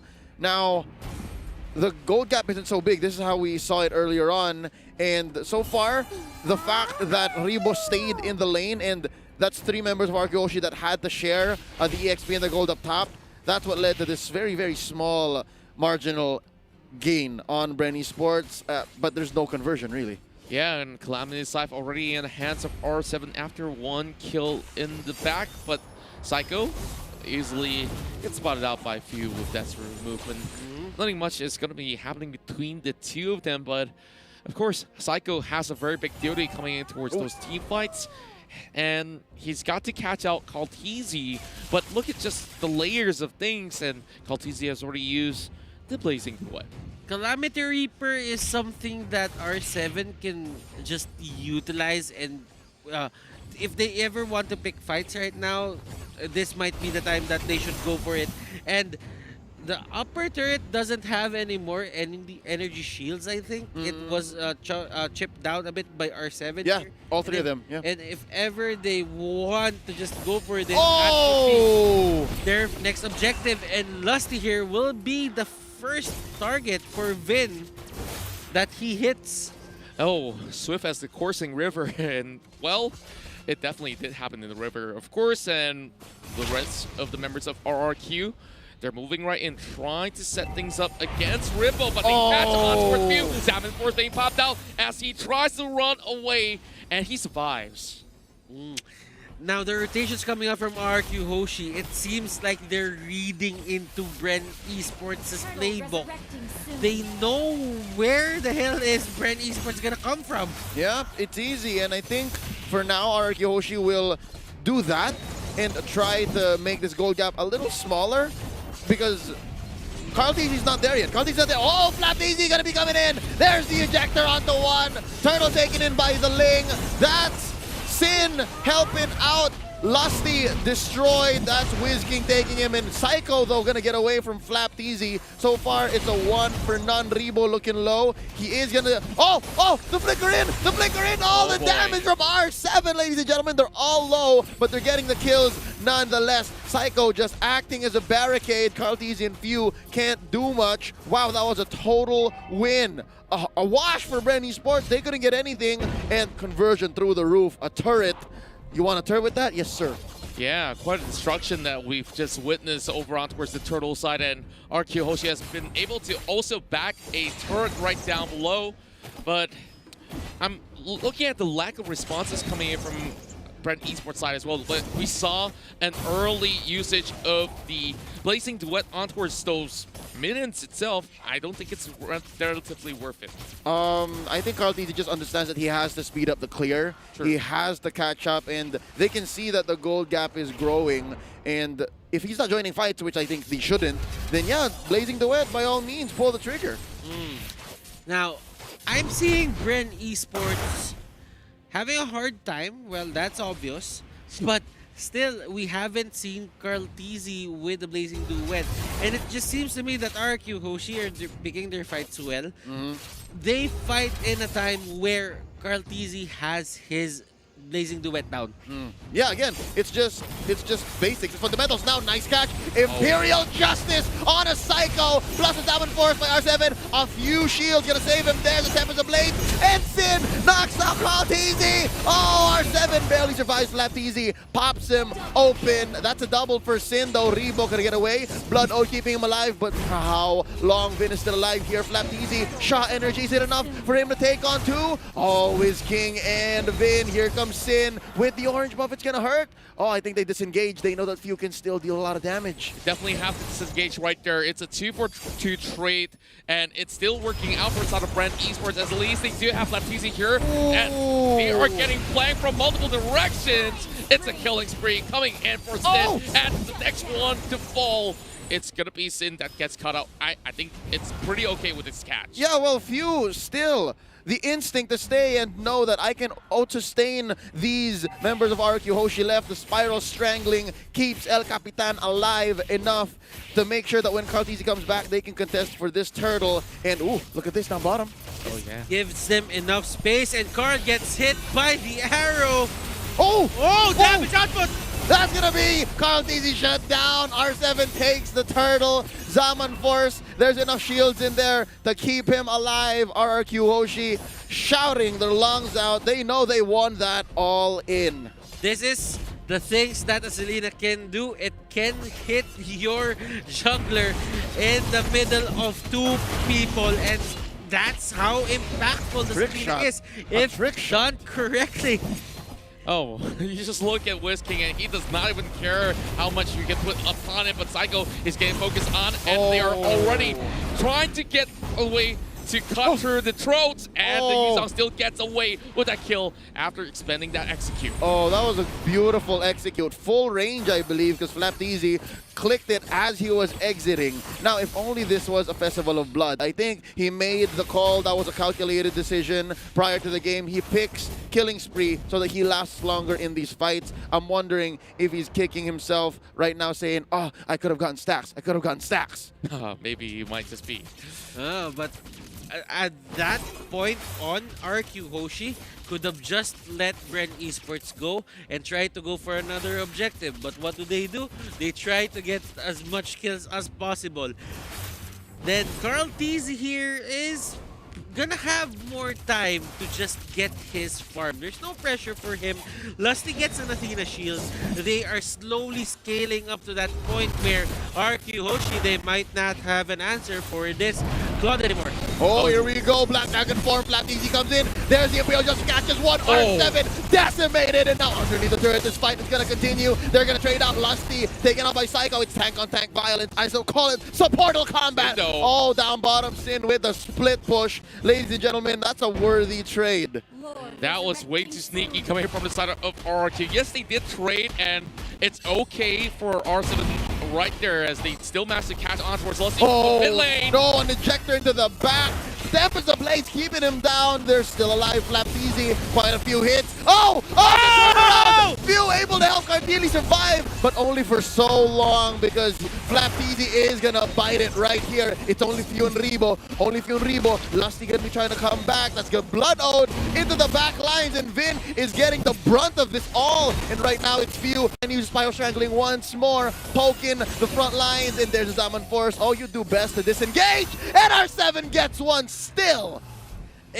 These are the fights where you can see the split decision making coming up from these teams. Carl TZ goes back in, takes down Ling. Now when they saw that, someone just jumped on Carl, took him down. The threat assessment here for both teams are so on point. They turn instantaneously if ever a high priority target is in front of them. Yeah, as much... you just took the words right out of my mouth. They just appear and immediately they pull the trigger right there, just like how Rebo is getting chunked out. Blood Ode trying to survive, but Rebo will still fall nonetheless. Now RQ, they should be able to get the top side of the tier 1s, and the Lord is already out, but Few already engaging, and Kaltizi gets caught out. That's going to be the ejector into the Imperial Justice, resulting to not much. Tempest Ablaze going to want to start a little bit more trouble in the purple buff. Brand Esports' jungle is a hot zone. That's going to be one for Few, one for Flapteezy. That's a double though. Sting shut down by the half dragon. Flapteezy here, he wants more. He smells blood. 2 for 2. I think that's as good as Brand Esports can get. Okay, so now that's a 2 for 2, but the advantage here for Brand Esports is they have the retribution. They can get this Lord, probably try to slow it up a bit, but Psycho and Whisking, they won't let that happen. They're gonna force the issue, and here comes Rebo. Psycho gonna be going back. Oh, we have the dragon. Lasty says, get away from here, and the Lord is secured by Brand Esports. Just one slight mishap coming from the side of RRQ Hoshi has opened things up, and it all led to this. When they saw Sin was already out, immediately they called for it, especially, you know, having no retribution on the side of RRQ. And by the time Rebo come, RRQ says, okay, this is definitely not going to be our Lord. And oh boy, this might just be the biggest comeback coming towards game 2. Butters, I have a question for you. 3 towers on RRQ Hoshi, but Brand Esports got the Lord. Who won the trade? Definitely Brand Esports, because they are the ones who's gonna stall the game a bit. Now, this is a Luminous Lord. This is something RRQ Hoshi needs to send 2 to 3 people for. At least. At least. So that means the turrets on the side of RRQ Hoshi are bound to go down, and that is one turret immediately at the hands of Brand Esports. Guess what? They're even sending their own men upon it just to try to buy even more time, but here's defensive Tempest Ablaze onto Sin. He is out of this fight for now. Another push in mid. I think that turret down bottom might be next. Nay, make it this one in mid. And right now, Brand Esports, they're just taking as much time as they need to be able to secure the late game. Carl TZ, call him Mr. I Don't Sleep. Now, Leo, Contra, this is where the jungle choke happens.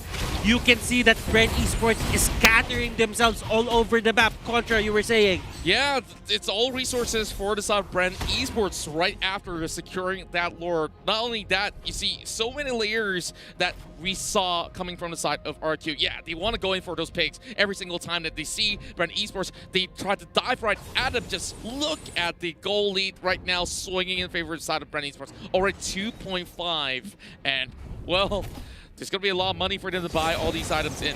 I just want to check the items right now so that we have a bit of time. Oh no, there's a fight happening. Oh no, ejector started up. It's Few. That's going to be Tempest Ablaze. You know Sin feels it right now. Black Dragon forming here by Flapteezy. Oh, and Whisking gets blown to pieces. Ejector into the turret. Zaman Force right there. That's going to be the barricade. Down goes Whisking. Rebo gets the kill. And that's 1 for Bryn. I think this is the perfect time to just go for an item check. So let's see what what late than never. the Claude has. Demon Hunter Sword. He has the Athena Shield up. Check. He has the Golden Staff Check. up. So the items here are not all damage items, but still it gives him a certain amount of protection. For Flap, it's going to be a Cursed Helmet, a Queen's Wings, and a Bloodlust Axe plus an Oracle, extra tankiness. Rebo here is almost at item lock. So we can expect a lot from him in the coming fights.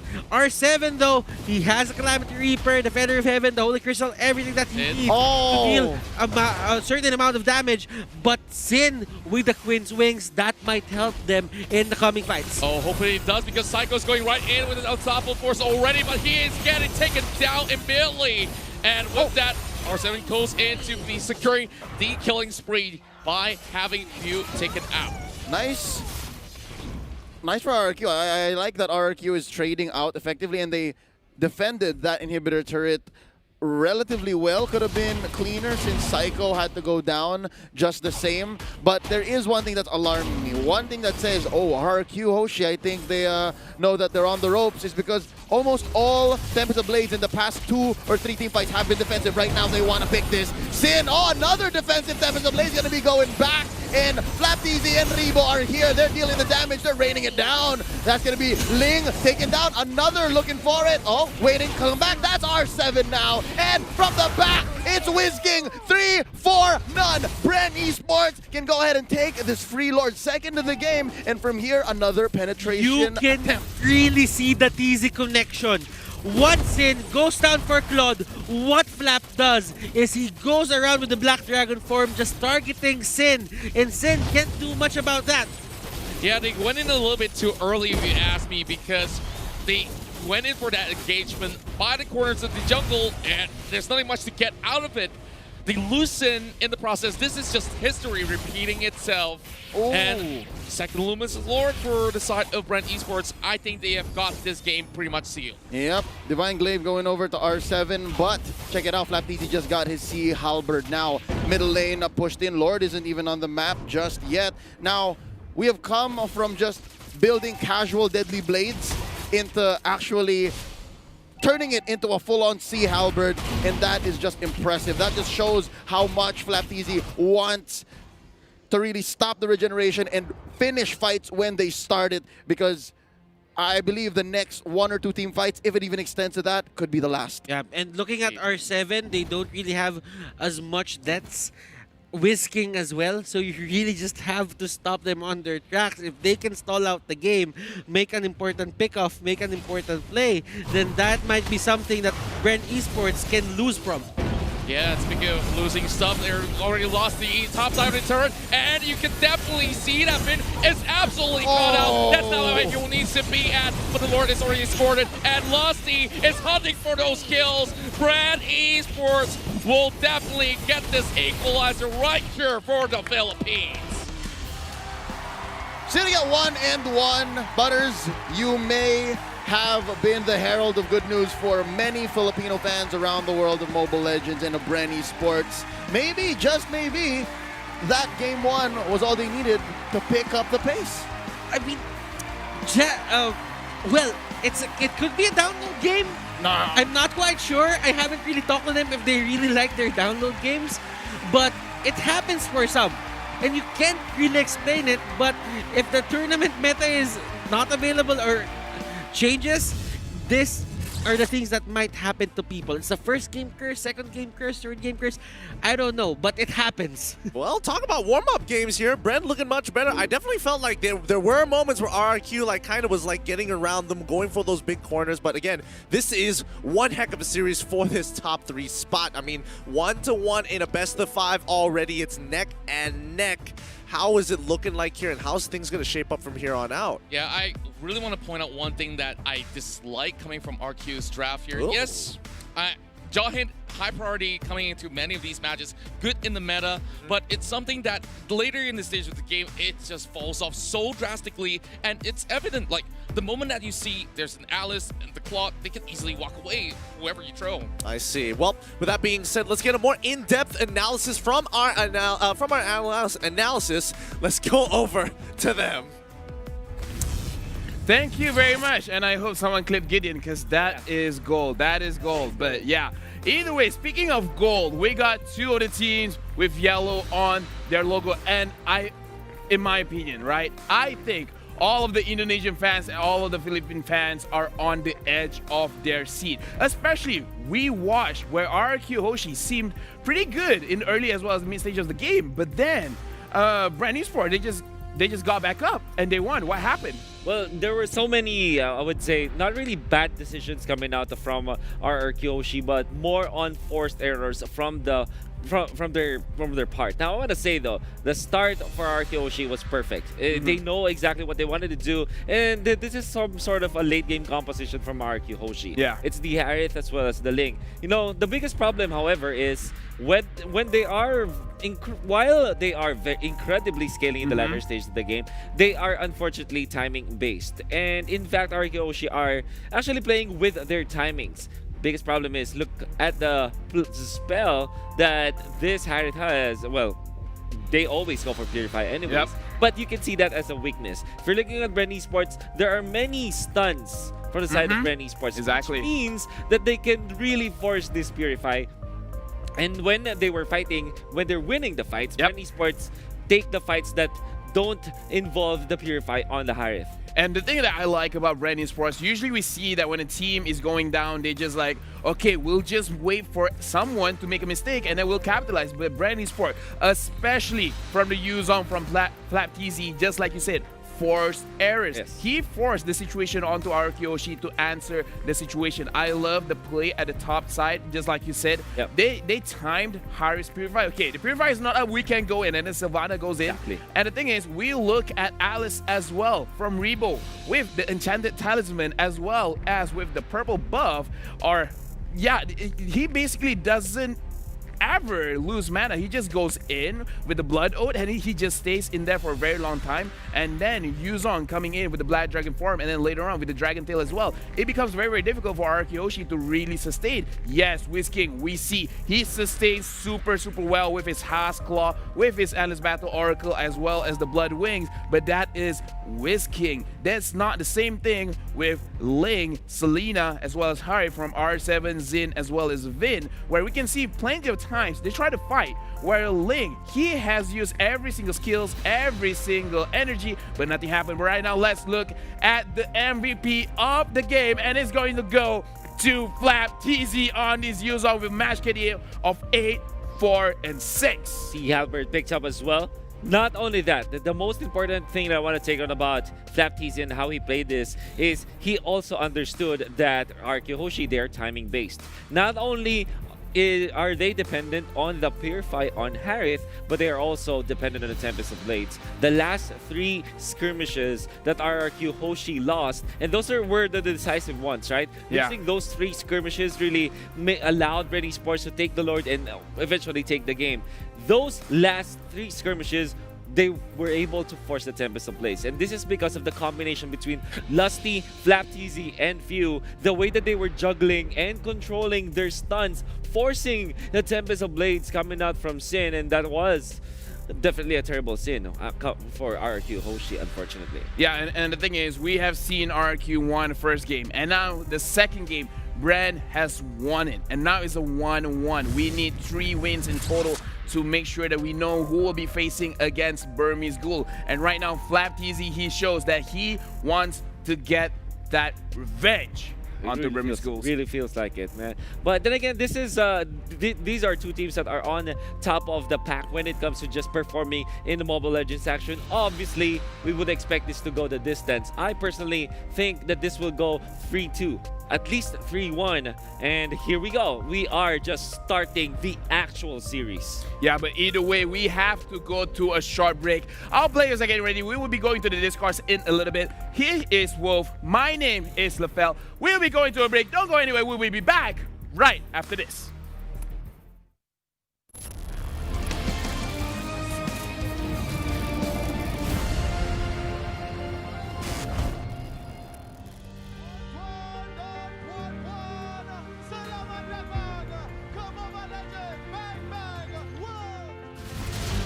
Chivalry is dead.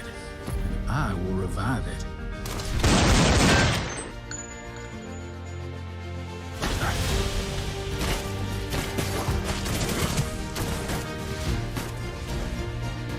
I've got a bullet with your name on it.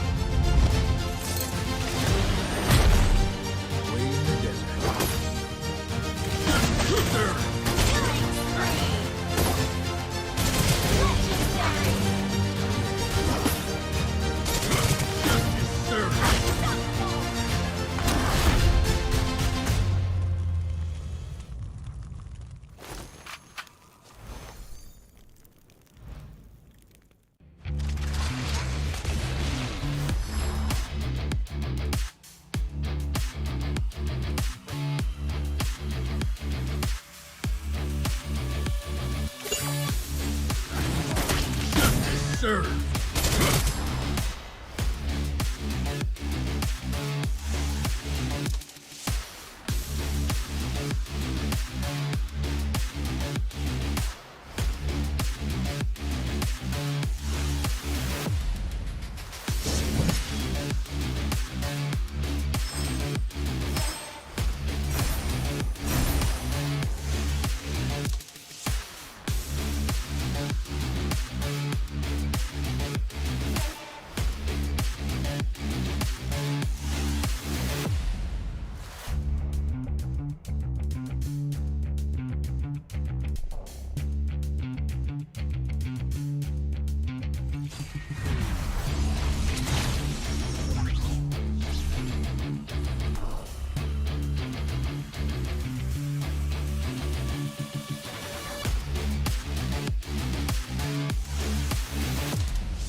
Download for free. Mobile Legends Bang Bang.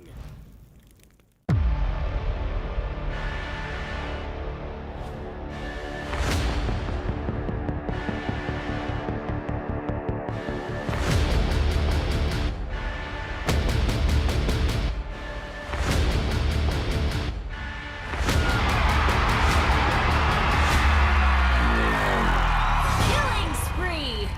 Mega kill! Unstoppable monster kill!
Whether you're from Indonesia or the Philippines, if you're watching this game, good on you. And if you know somebody who plays Mobile Legends Bang Bang, but you're not watching the game, get your phone, send them a text, forward them the link to Facebook or YouTube and say, hey, you need to watch this game right now because we are neck and neck between RRQ Hoshi and Brand Esports. Welcome back to your M2 World Championships 2020, powered by Moonton, supported by the Singapore Tourism Board, hashtag Passion Made Possible. Skoga, who have been supporting esports careers and talents here in Singapore since 2008, our friends over at IMDA, and our partner brands, Secret Lab, Singtel, Tumi, SUTL, Cathay Cinema, MediaCorp, and of course our official gaming gear, Razer, who have the Razer Black Shark V2 still up for grabs. All you have to do, aside from pledging your allegiance to your favorite team on our comment section, leave a comment on why you should be the one walking away with the Razer Black Shark V2. Of course, my name is Joachim Gomez, not alone, joined by my co-host Lasenda,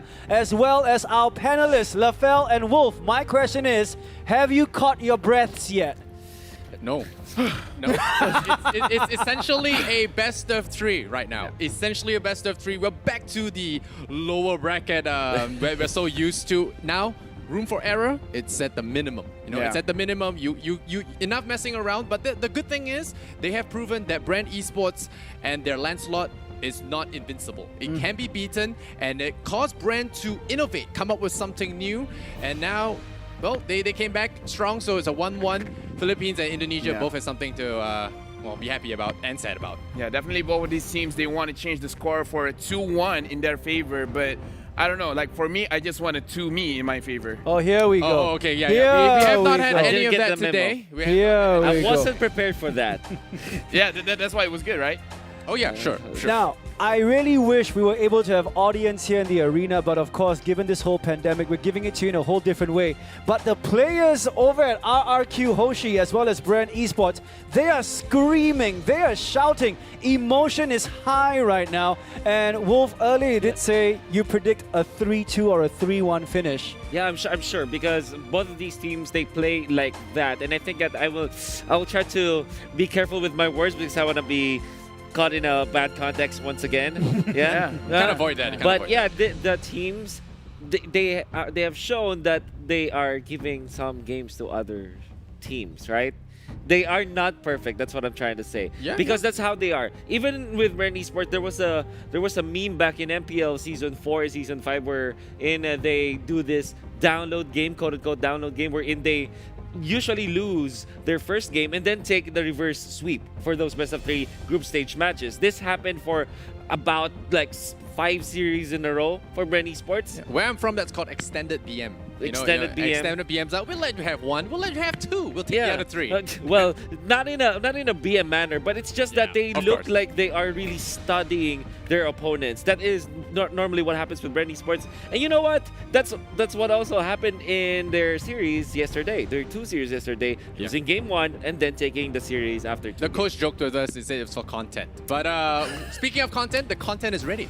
Exactly. So what's up for grabs right here is a chance to face Burmese Ghouls in the grand finals. We're going back to our casters, Gideon Q, Butters, Leo, as well as Contra, who will be calling all the action between RRQ Hoshi and Brand Esports. Casters, take it away.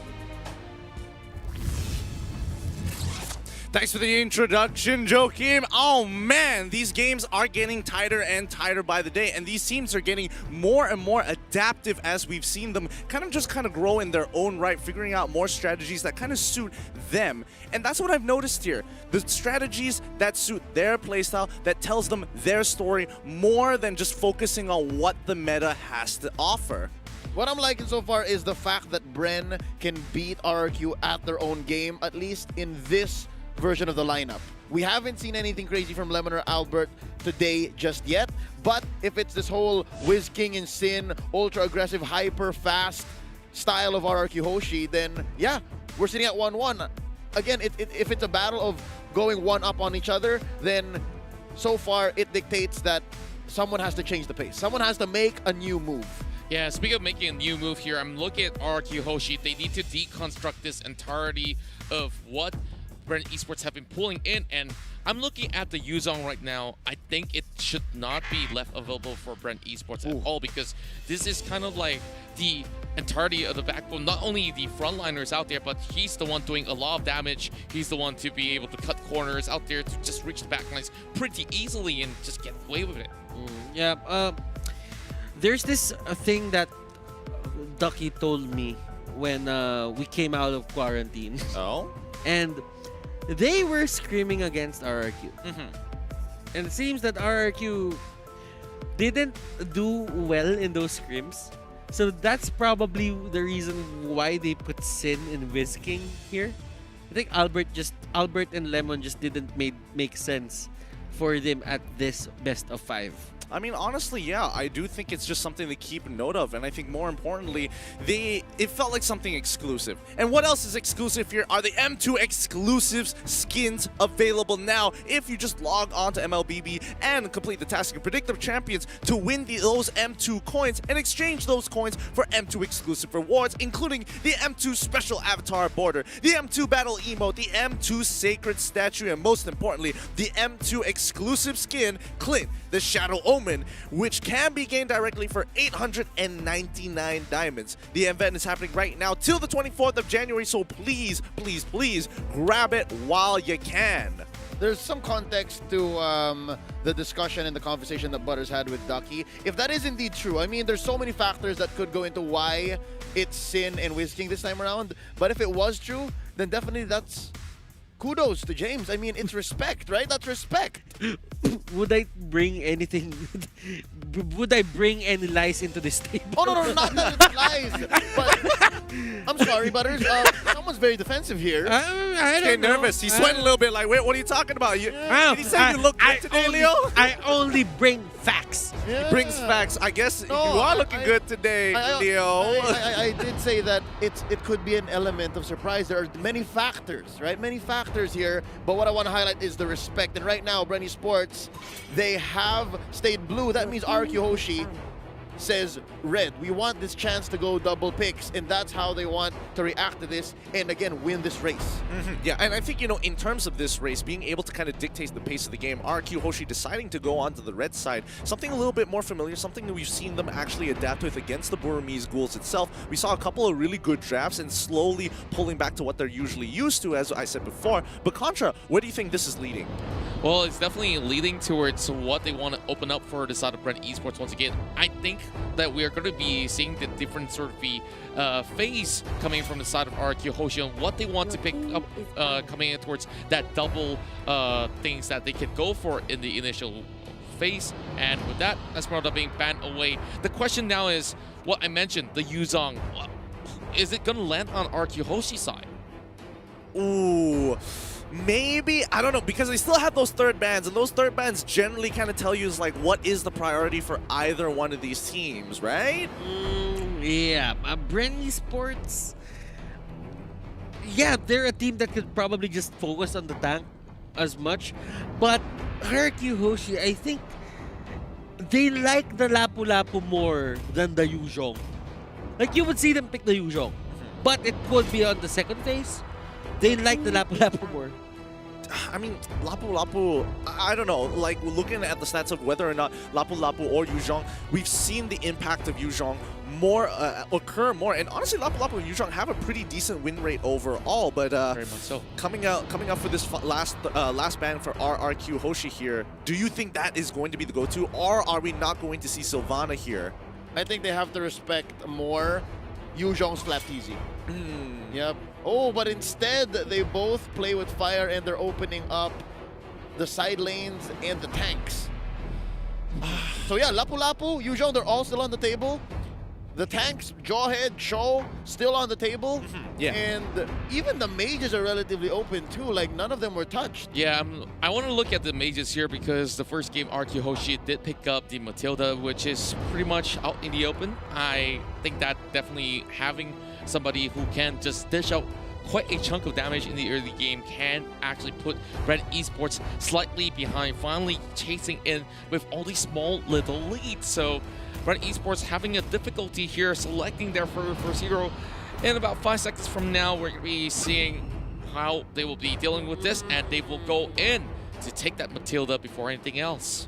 I think this is a smart option here. It kind of just leaves the draft pretty open for their sides for counter picks onto RRQ's part. But RQ, they see this, and now they have to take advantage with the 2 picks and the benefits of being on that red side. It looks like they've locked in the Yuzhong. It has been working out extremely well for their team. The question is, Selena, Jawhead, we've seen them both kind of interchange between them within the first rotation. Wow, this is actually a shift in terms of the pacing that RQ Hoshi wants to go for. They go straight for 2 team fight heroes here on the first phase. Well, for Bren Esports, they have a lot of choices to go for. They can go for a Cho. They can go for what? I mean, a Jawhead. I wouldn't be too surprised. Not really Serena because they have the Matilda already. Yeah. But I mean, I wouldn't be too surprised if they decided to get the Cho in this situation, and arguably even an Alice as well. So far, Cho has been trusty for Lusty, and I think they should, again, always focus on the mid lane. So far, first pick was on point. I think before the round goes back, there has to be some answer, and this could be a flex Baksha. Could go on Lusty, could go on Flaptisi from the side lanes, again, to just really call the regeneration on this Yuzhong, and as well, Lancelot, which, you know, as great as Bren Esports' Kaltizi was on the Lancelot across of M2, not just the games that he lost. He actually scored the very first Savage of the whole entire tournament with this. It's still 2 out of 3 in the first phase that they answer. Yeah, and just looking at these boxes, it just gives a little bit of flashback of PTSD to some of those players that were actually facing off against that Bren Esports side yesterday, because this Baxa is so potent to just, you know, get in the face of whether or not you have a Cho, it doesn't even matter. Yeah, game-winning Baksha against Alter Ego yesterday, but yeah, RRQ Hoshi, each pick so far have been denial picks. They didn't need to ban them because they were planning to pick them up anyways. Yeah. Remember, the first 2 picks here for the side of RRQ Hoshi, they rely so much on the lifesteal or the spell vamp that they have. So that means if you go and try to take their regeneration a bit down, tone it down a bit, that is gonna hurt their tanking capability in the long run. So this Baksha and Lancelot is just so good for the side of Bren Esports. I mean, I think it's pretty great, especially when it comes to just the denial of health regeneration overall, especially when it comes to both Sylvana as well as the Yuzhong, both pretty dependent on it. Both can abuse the Oracle. Both will look to get, you know, the Bloodlust Axe and the concentrated energy respectively. But Bren now banning out the Ling, forcing the question onto RRQ. How exactly are they going to get something that scales in towards the late game, especially when you have someone like Kaltizi? He's got the Lancelot already. Bren Esports, when they go for these kinds of Lancelot lineups, they don't necessarily try to go for a marksman side lane. But if it's a possibility and if they are forced, Rebo can use a 1-1. I don't doubt it. Now, going into the second phase of picking, that was the Roger locked out. Oh, they're going to steal away the 1-1. RRQ Hoshi, read your mind, Butters. 1-1 here for the side lane. Might be Wiz King, might be R7 now, Bren Esports. They're closing this up, and without wasting any time. Hold up! Double assassin! Side lane Hayabusa! Can I also call it like triple assassin in such a way, like Selena looking... Quadruple, technically. If you're looking at the game's descriptions, yeah, Matilda and Selena. Interesting. That's a lot of pickup potential. So, they don't have a tank per se that's gonna roam early. Stay into the side lane. All right, this is getting even more interesting. All right. We're finally seeing the Hellcurt coming into the picture, and this is actually magnificent.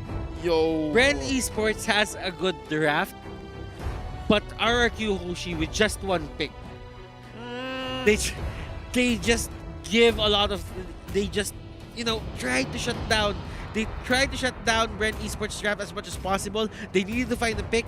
They picked the Hellcurt, and that answers a lot on Bren Esports side. I think this is some interesting adaptations. I don't necessarily believe it is going to work. I'm kind of 50-50 on the Hellcurt pick here. I do see that it is great in some situations, but when you have Matilda, and especially with the Circling Eagle, you can almost guarantee a lockdown in these in a lot of these points, and it's going to be who initiates first and who is going to be able to get their opponent preemptively. And that's going to be the name of the game. Who makes the first move? I'm not even thinking about the farming situation. Like, how much gold do you need? And at what point will you say, okay, we're ready for these fights between these two teams that require so much across all their core heroes? Oh, I don't know, but at least I don't have to think about it for now. You boys, you're going to have to take this one because this is too big for me to handle.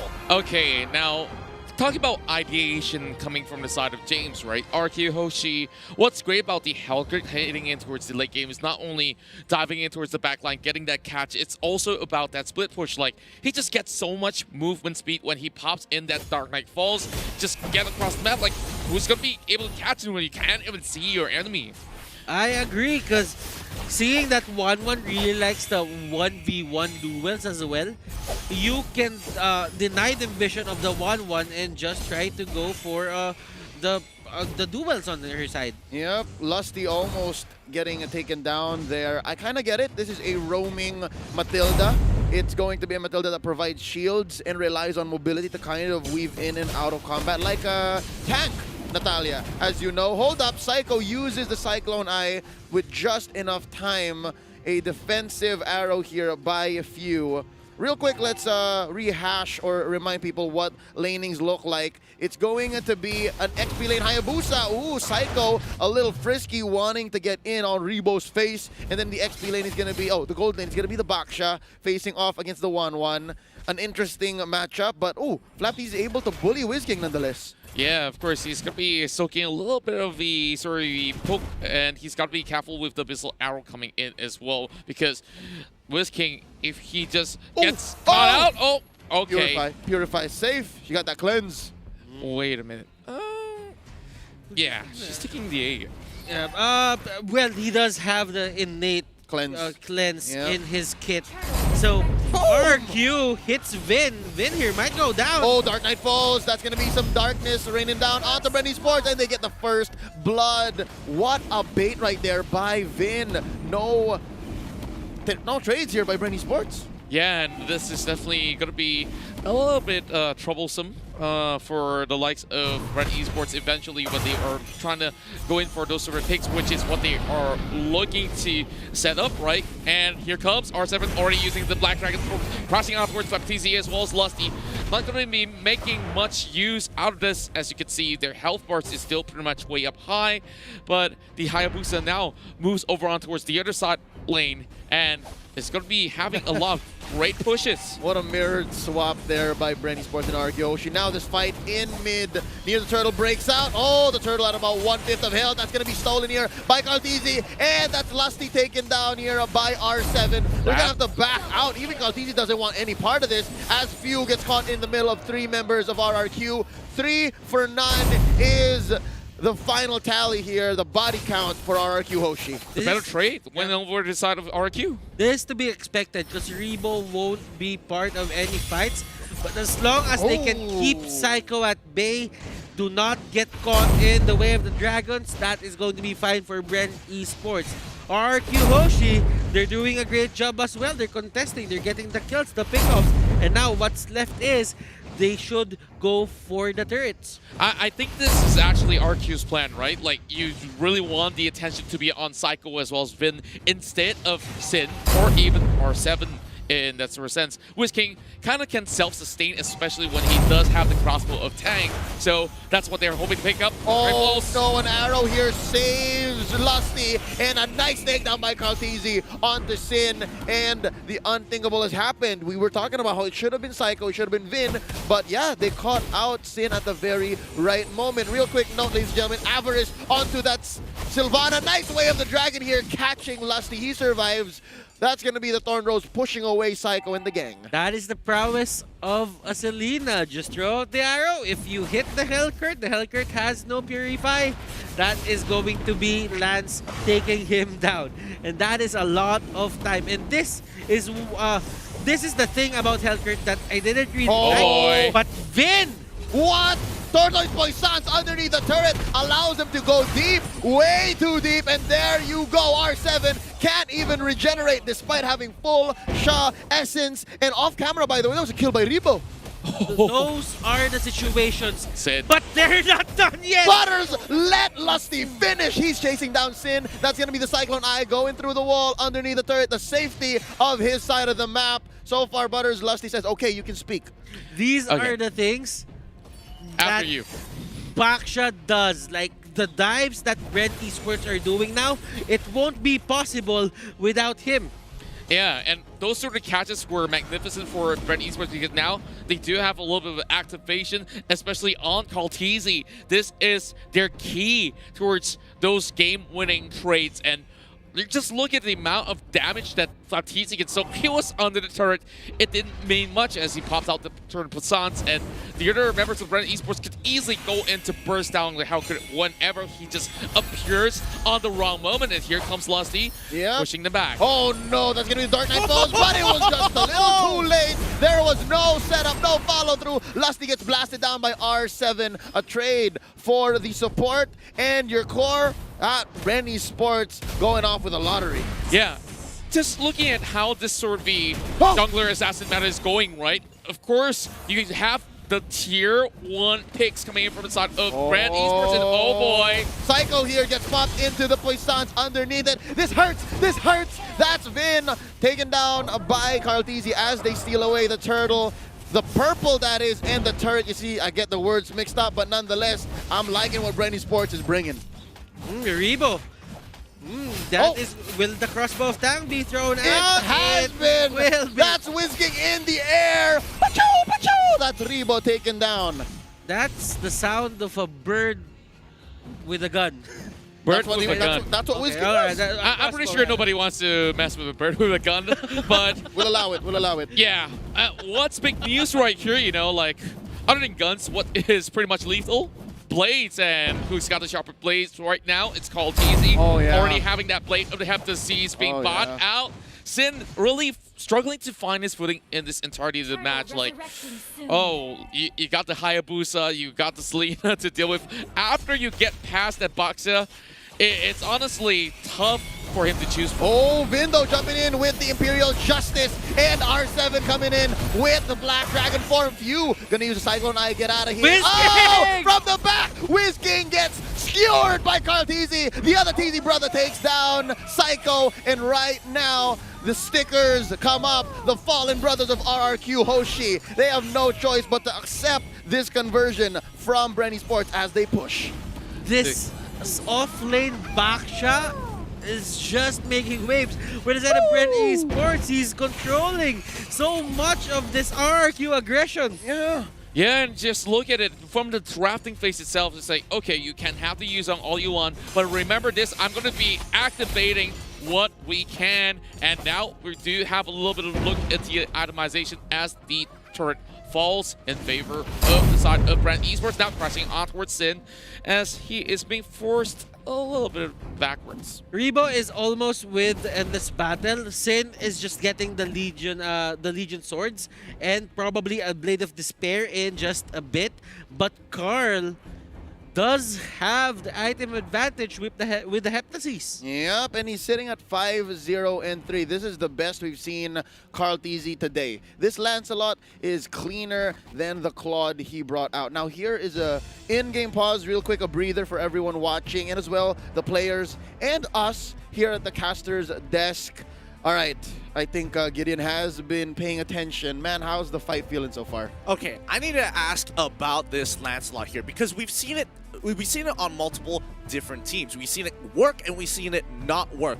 What's the difference between them and specifically Kaltizi for pulling it off? Because we've seen them actually knock down Alter Ego with this exact same pick. And to me, the mechanics seem solid for both sides, but I feel like it's not just Kaltizi who's making this work here. There is an outside factor.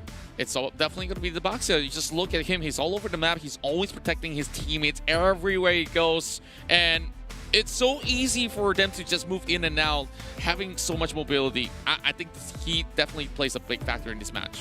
The thing is, the difference between Carl, TZ, Lancelot, and other Lancelot is the confidence. It's his confidence level to just go in and out of fight. Carl TZ is one of those players that really just want to push for kills. Okay, and okay. if there is ever one hero that enables him to do that, it's going to be the Lancelot. With the Puncture, Thorn Rose, Phantom Execution, there are a lot of dashes to bail him in and to bail him out if he ever needs help, or he can just go for the Savage like he did to 10 Second Frost Gaming.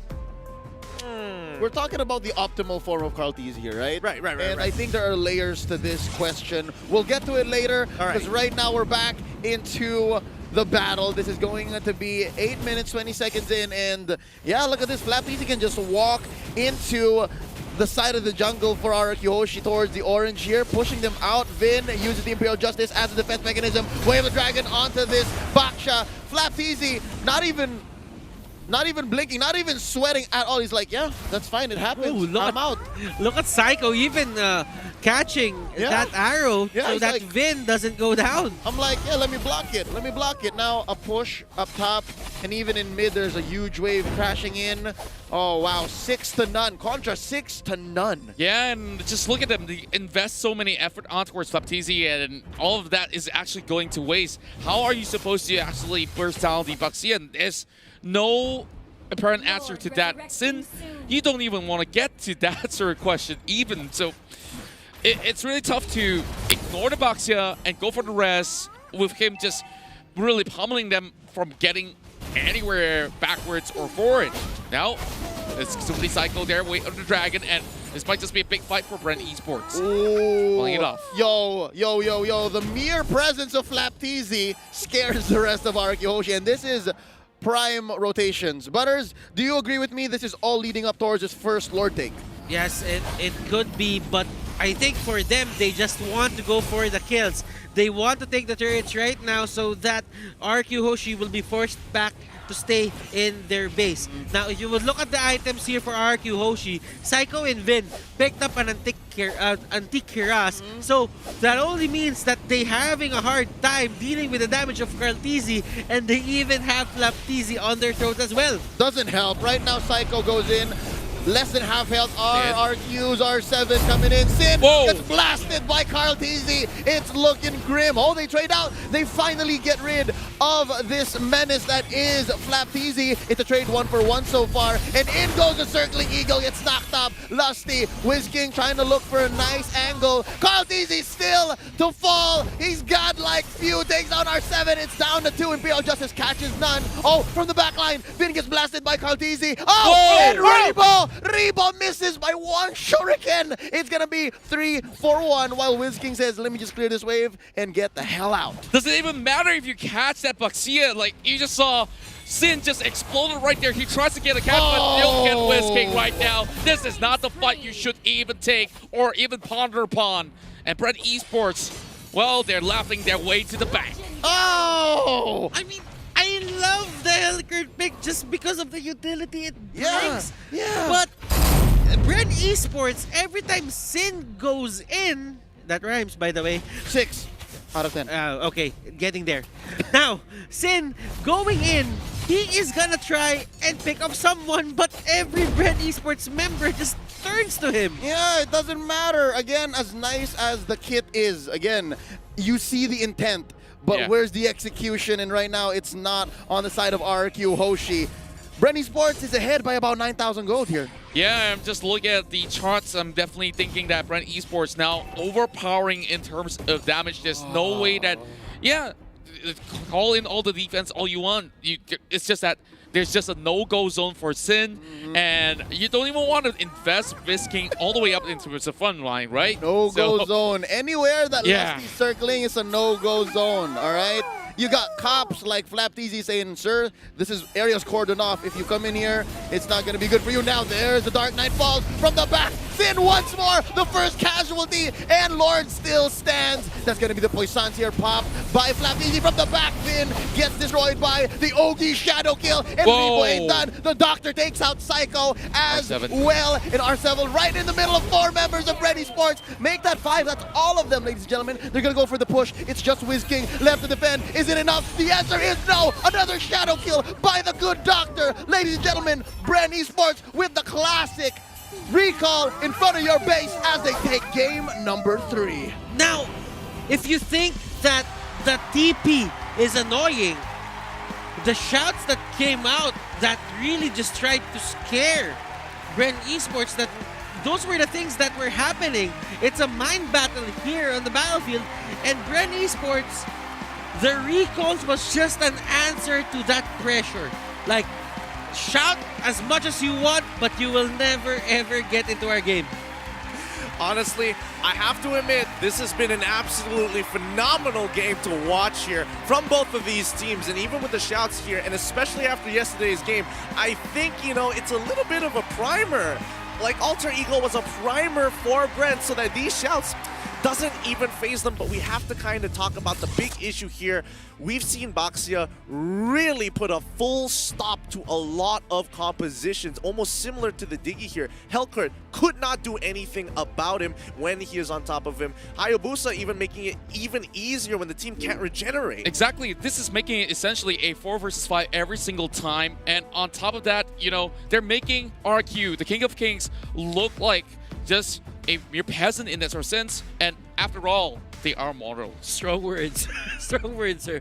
Now, the imagery. The imagery. But yeah, I agree. I cannot agree more because Sin is put in a very good spot in the draft. I mean, Hellkurt is not the best pick, but because of all the utility that Bren Esports has, he has all the capabilities to counter that.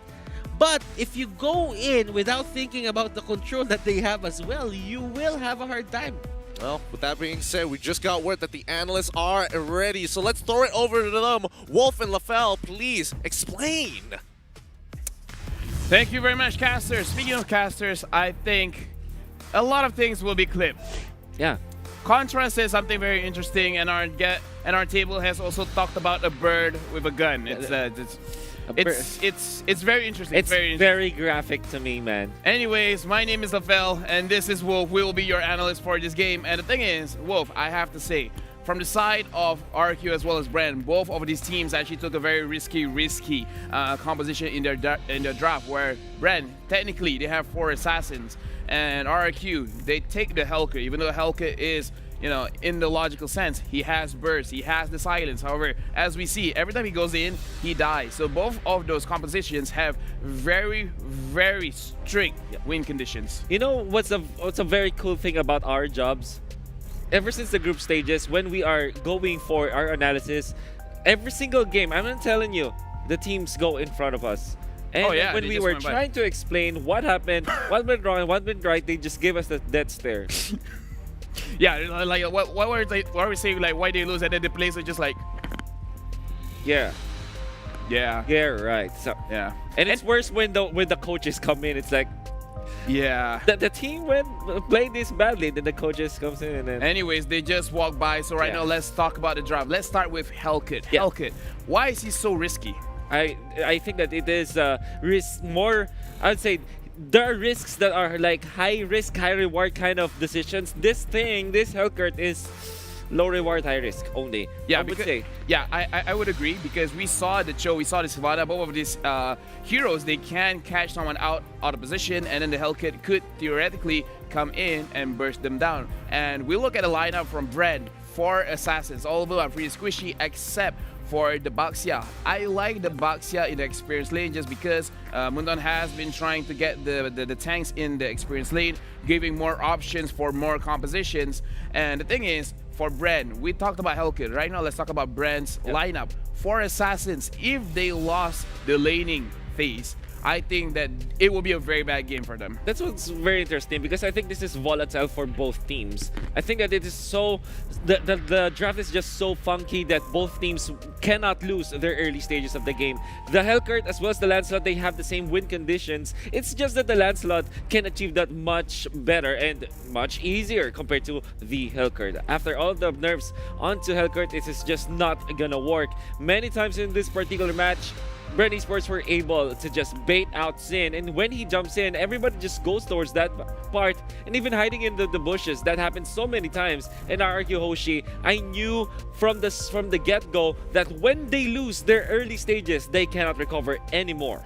Right now, the stat that I would like everyone to look at is actually the damage. Arkyoshi did more damage than Bren Esports, but let me make you understand why that is. The only person from Bren Esports that can take damage is the Baxia. We can see FlapTZ always going to the front, making sure that he takes all the brunt of the damage coming from the 1-1, from the Yuzong, from the Sylvana even. And once everyone has basically used their skills, that is when the assassin goes in. When FlapTZ gives the information. There's no this, there's no that. All the line is clear. Clear. Come on. Even Gideon did it. But anyways, the line is clear. You can come in and then you can do whatever you want. And as we can see, Selena goes in, Lancelot goes in, Matilda goes in, Hayabusa goes in. It is a very risky draft, but this is one of those situations, high risk, high reward. You win your lane, you win the mid game, you will snowball so hard they will have no idea what to do. You know what? This is not only a risk that Bren Esports took just because of their lineup, but you also have to take note of the entire draft, including the bans. The Bren Esports, they banned out Ling and Roger in the second phase, and in the first phase it was the Yi Sun Shin. Then they took the Lancelot. Now, if you're looking just at the pool of heroes that can be played, they really took everything out, and I love the fact that they picked up Hayabusa. Yep, and right now this is the MVP, Carl TZ with the Lancelot. Come on, when this guy has the Lancelot, I don't think anyone would deny that he deserves the MVP position. 908 itemization, full-on damage, and again, I like the point that you pointed out. Ban those certain carries, making it very, very difficult for RRQ to really answer until they were forced on the Helker pick. There will come a time where in this best of 5, and maybe come game number 4, RRQ Hoshi will just straight up pick up a carry in the early stage, the first phase. Because, you know what, Lancelot is one of the heroes that Bren Esports really have mastered. And for the side of RRQ Hoshi, they were all of the choices that were taken out from them. I really love the fact that they picked up the Hayabusa in that fourth slot, because they kind of forced 1-1 to be picked by the side of RRQ Hoshi, and that really put them in a bad spot wherein, oh my goodness, we need to draft a Retribution carrier. Yeah, definitely. I feel like James, after seeing that game, he has a lot to think about. The 1-1, even though Whisking is very good on the 1-1, but we look at the itemization, you only had the Corrosion Scythe as well as the Demon Hunter Sword. On the way is the Golden Staff, but there was not enough time. All of those assassins, they play very, very fast. A lot of dashes, a lot of bursts, and the moment he wants to go in, he wants to get those weakness stacks, but when he dies first, those weakness stats mean nothing, and then he still cannot use the Crossbow of Tang. You know, there's a lore for Bren Esports back in MPL Season 4 and Season 5. I think that I also shared it during the panel. The download game, is it actually happening right now? Because that is, I mean, it is what happened during the first 2 series that they won here in the lower bracket, and it is kind of happening now. Are they gonna take game number 4? That's a question. I had also a chance to talk to the 6th and 7th members of Bren Esports, and they kind of told me that the entirety of Bren Esports squad just didn't really had their coffee. That's probably why they lost game number 1. I mean, it makes sense. It makes sense. They kind of slept around 3 a.m., which is not that healthy, and they're quite sleepy. They're doing the Toda. They're doing the Toda thing where, is that about just giving out excuses and reasons? No. It's like, oh yeah, we didn't have enough sleep. But anyways, this, like, if what you're saying is true, then I think not just the Philippine fans, not just the Indonesian fans, but Burmese Ghoul as well, they are watching this game. And if what you're saying is true, that Bren, with more games, they get better, it's gonna be very, very scary in a best of 7. But either way, that was our 3rd game. We're going straight to the 4th game with our casters. So casters, please take it away.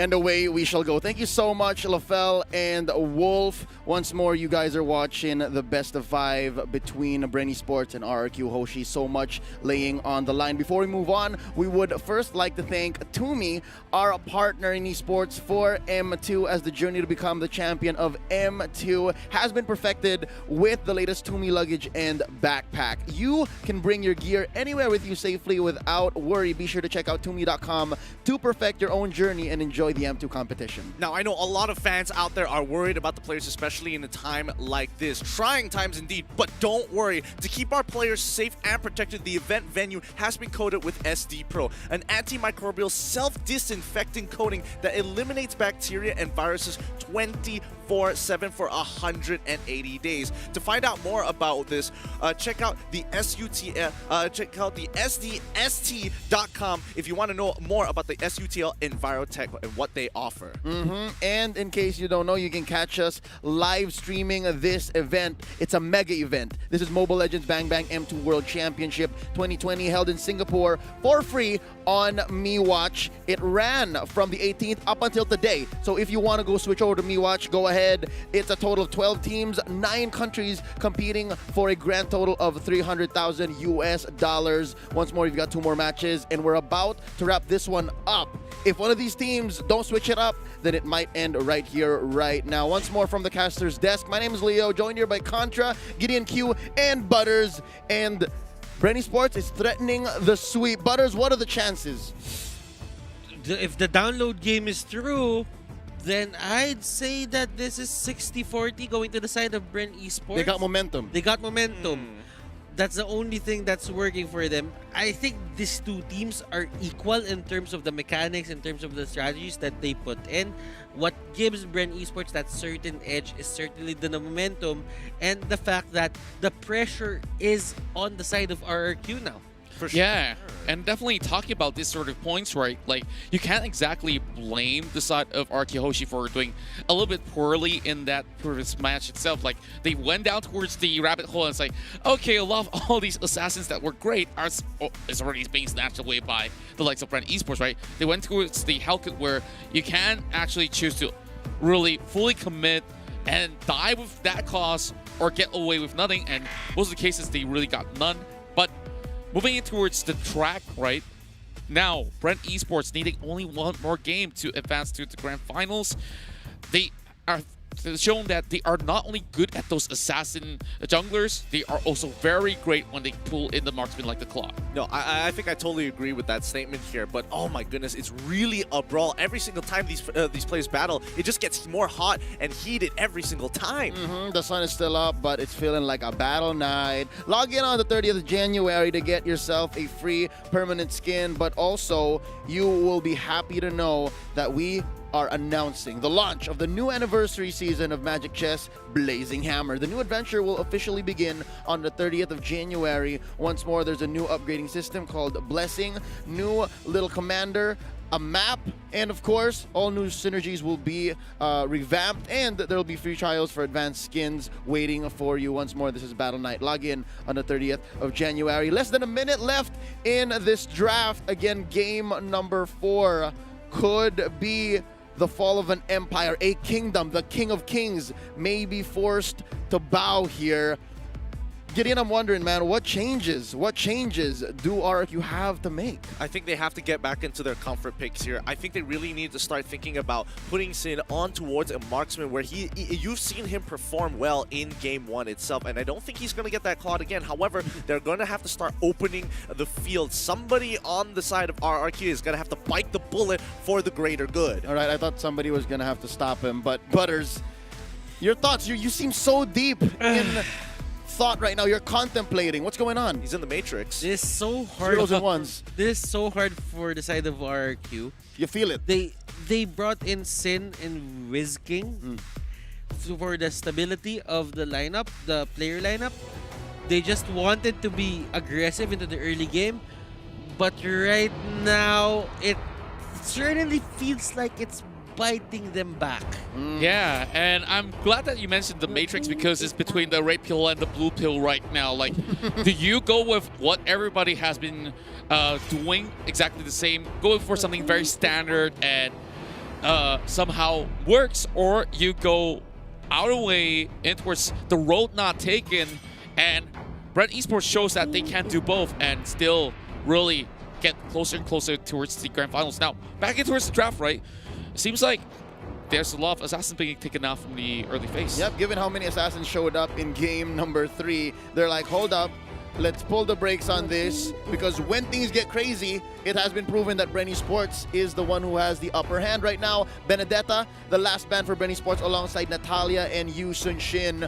RQ Hoshi, they take out the Brody, as you always should, as well as Fuse Selena. Gideon, what are we looking to here? What's the last ban for RQ Hoshi so that Bren has a tough time getting their first pick?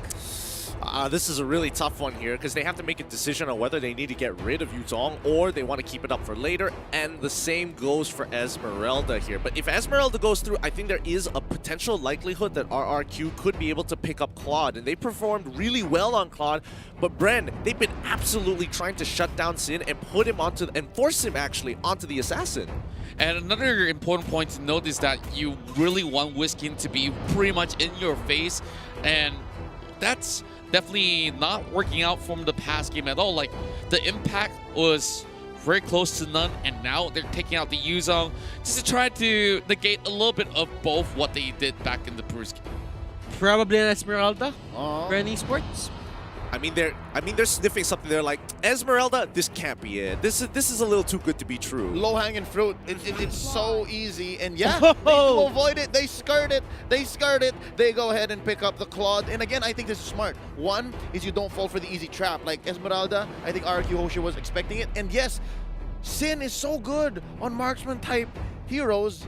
This is two birds with one stone. Give it to Carl.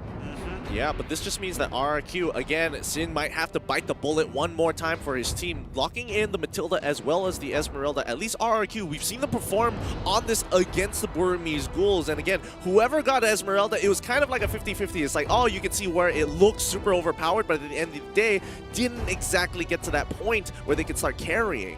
Yeah, and speaking of which, you know, in Esports Phase 1, I'm expecting to see a Boxia because they honestly have no answer to it even up till now. Like, yeah, you can definitely go in with this Falling Star Moon, just if he's going to be moving all the way in towards your frontliners, that's definitely going to be opening a lot of opportunities, especially with also the Cho being picked up by Brent Esports. My, oh my, this is the trusty, lusty Cho.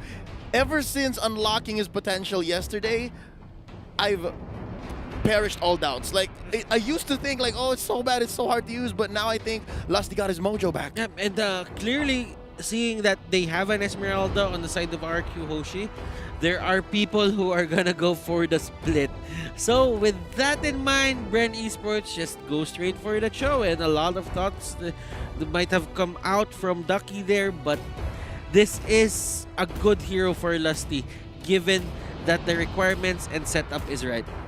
Yeah, and I think, Eudora here coming out for the side of RRQ Hoshi, and I think they want to just kind of compensate for the fact that she lacks that mobility with the help of Matilda to kind of follow up on, oh, you get a little bit of harass and all of a sudden, 1-2 zip and stun and you're gone. I hate to jump the gun here, but the last time we saw this many mages in a single lineup was when there was no tank, right? There was no tank. I'm wondering if RRQ Hoshi is so bold to do that. I was just about to point it out, like, I told you so much about the Boxer, and he's just having a big grin, like, you're giving him what he wants, and he definitely could soak in, unless if they have a pick here to really say, oh, I am going to be someone you can't ignore, and my mages can actually do the things that they want to, keeping the Boxer occupied, and this is where more and more of all these bats are coming right through with the 1-1 first, so are they gonna go in for another assassin for the side of RQ? Yeah,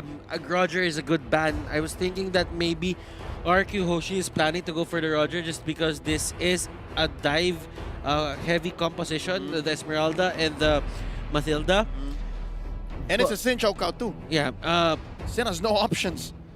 Very few. I'm thinking maybe there are more that he could go for, but it won't be as good in the current meta, the tournament meta that we have right now. RQ Hoshi, I think Sin is gonna be forced to play a lane, probably. Potentially. But Bren still has a ban. I would agree that, you know, Brent could shut down this link almost straight away and force RQ into something that takes even longer and doesn't exactly spike as nicely with the mages, and that could just be putting him on something like a Hayabusa here. But they don't ban out the link, they get rid of the Khalid instead. I really like that most of these games, they are actually removing the Khalid. They understand that it is really absolutely tough to take down the Khalid. Not to say that he's ultra tanky, but his sustainability is just as bad as you compare it facing off against that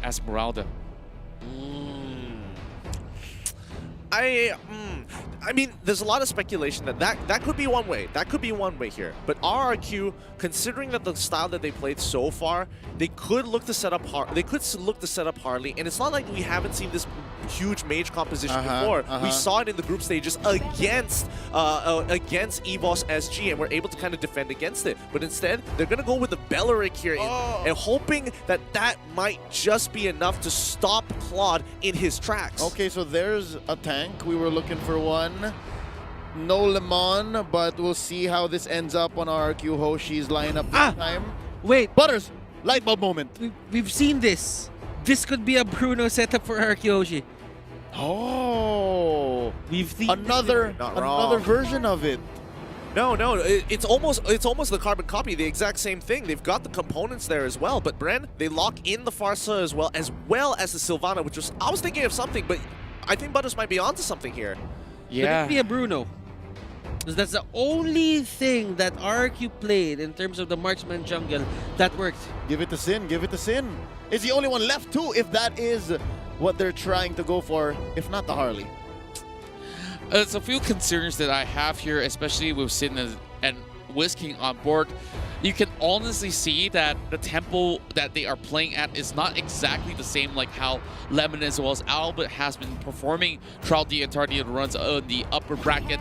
And instead, our answers will be delivered by the carry here instead of the Bruno that has been speculated. But, you know, Brent Esports still having something that we've been seeing for the past few games, which is honestly looking real good. All right, my question is, while it's hot, while it's here, is this a better choice than the Bruno?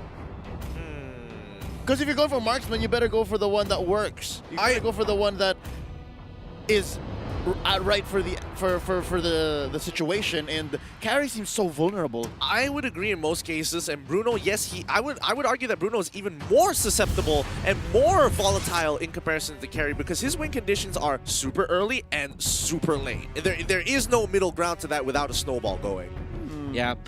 For the carry, there's some leeway to actually just go down once or twice, and you can, if you do have a good early game, you might be popping off by the time that you reach mid-game. And that's how the carry works. All right, well, given this unorthodox draft by RQ Hoshi, everything lays on the line. Ladies and gentlemen, this is game number 4. Brand Esports looking for the elimination onto the King of Kings, RQ Hoshi. Gentlemen, let's get it. The King of Kings here is definitely putting a lot of high stakes on this carry in hopes that if she could get really ahead, that Baxia may not be a problem in the late game phase where you can just kite them out itself. So I'm definitely getting where exactly they're going for instead of the Bruno that you did mention might not be the best of choices.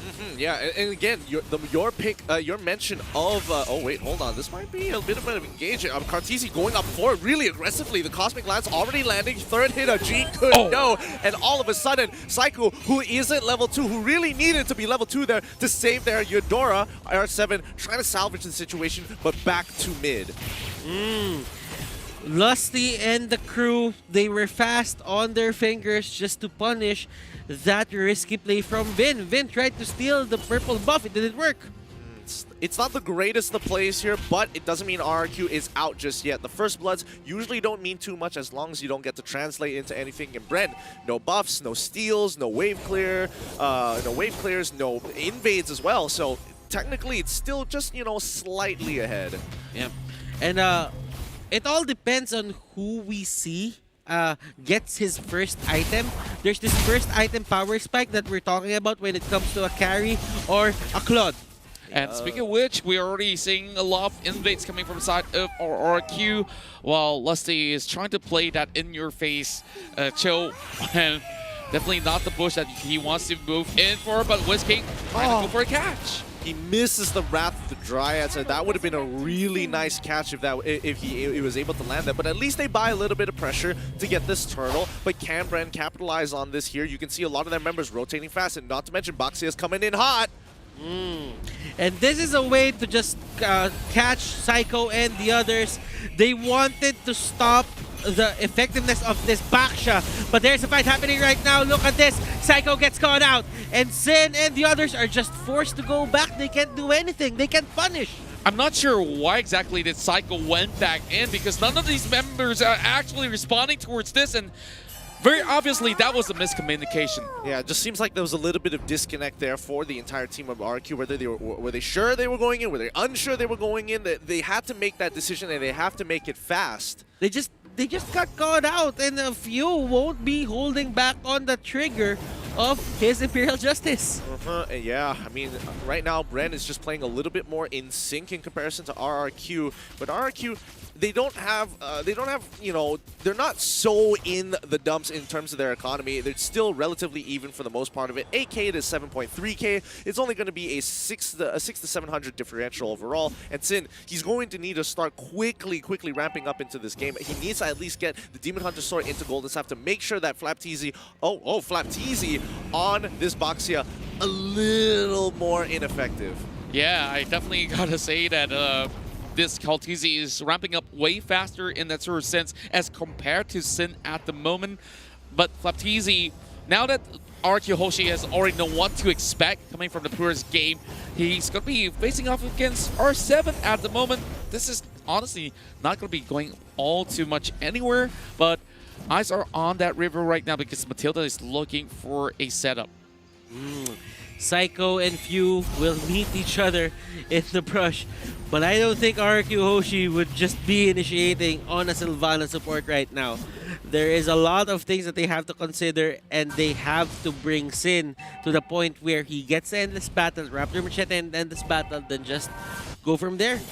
Yeah, and it's important, and I think, you know, they have to itemize correctly for the side of RRQ. We see the Talisman already being purchased on R7, but this is going to be the fight that we're looking for. Psycho going to get hit by Flapteezy initially with a shield of Boxia. As Whisking, he is on this side dealing with Few with no problems, but the rest of RRQ, they're looking for this engage. 3-man hit from the G-Kun. No, Way of the Dragon as well. Not going to be enough as they are able to get the damage from Rebo's Feathered Airstrike, but now they're going to call it off. They trade 1 for 1. Can they get one more? Whisking finally goes down. As you can see, Kaltizi, he's very comfortable in his position, and RRQ forced to back away. Definitely unfavorable for RRQ Hoshi. Not only will they eventually lose out on this turtle, just look at the picks. They've managed to annihilate all these key components, and Finn, once again, get caught out.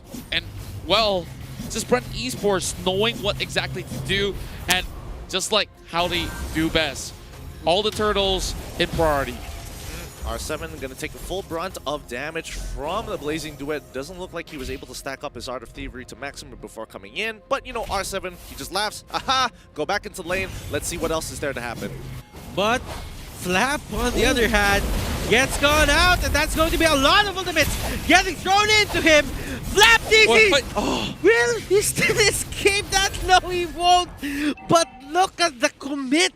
Resources, skills, all the damage that was thrown out. How tanky is that Baksha? Yeah, literally 4 ultimates came out of them. Oh, I'm just watching that. If he's just going to be popping that rejuvenation, he can definitely last for days. And now, here comes another little bit of the tussle here. And mind you, they expend everything just to get one.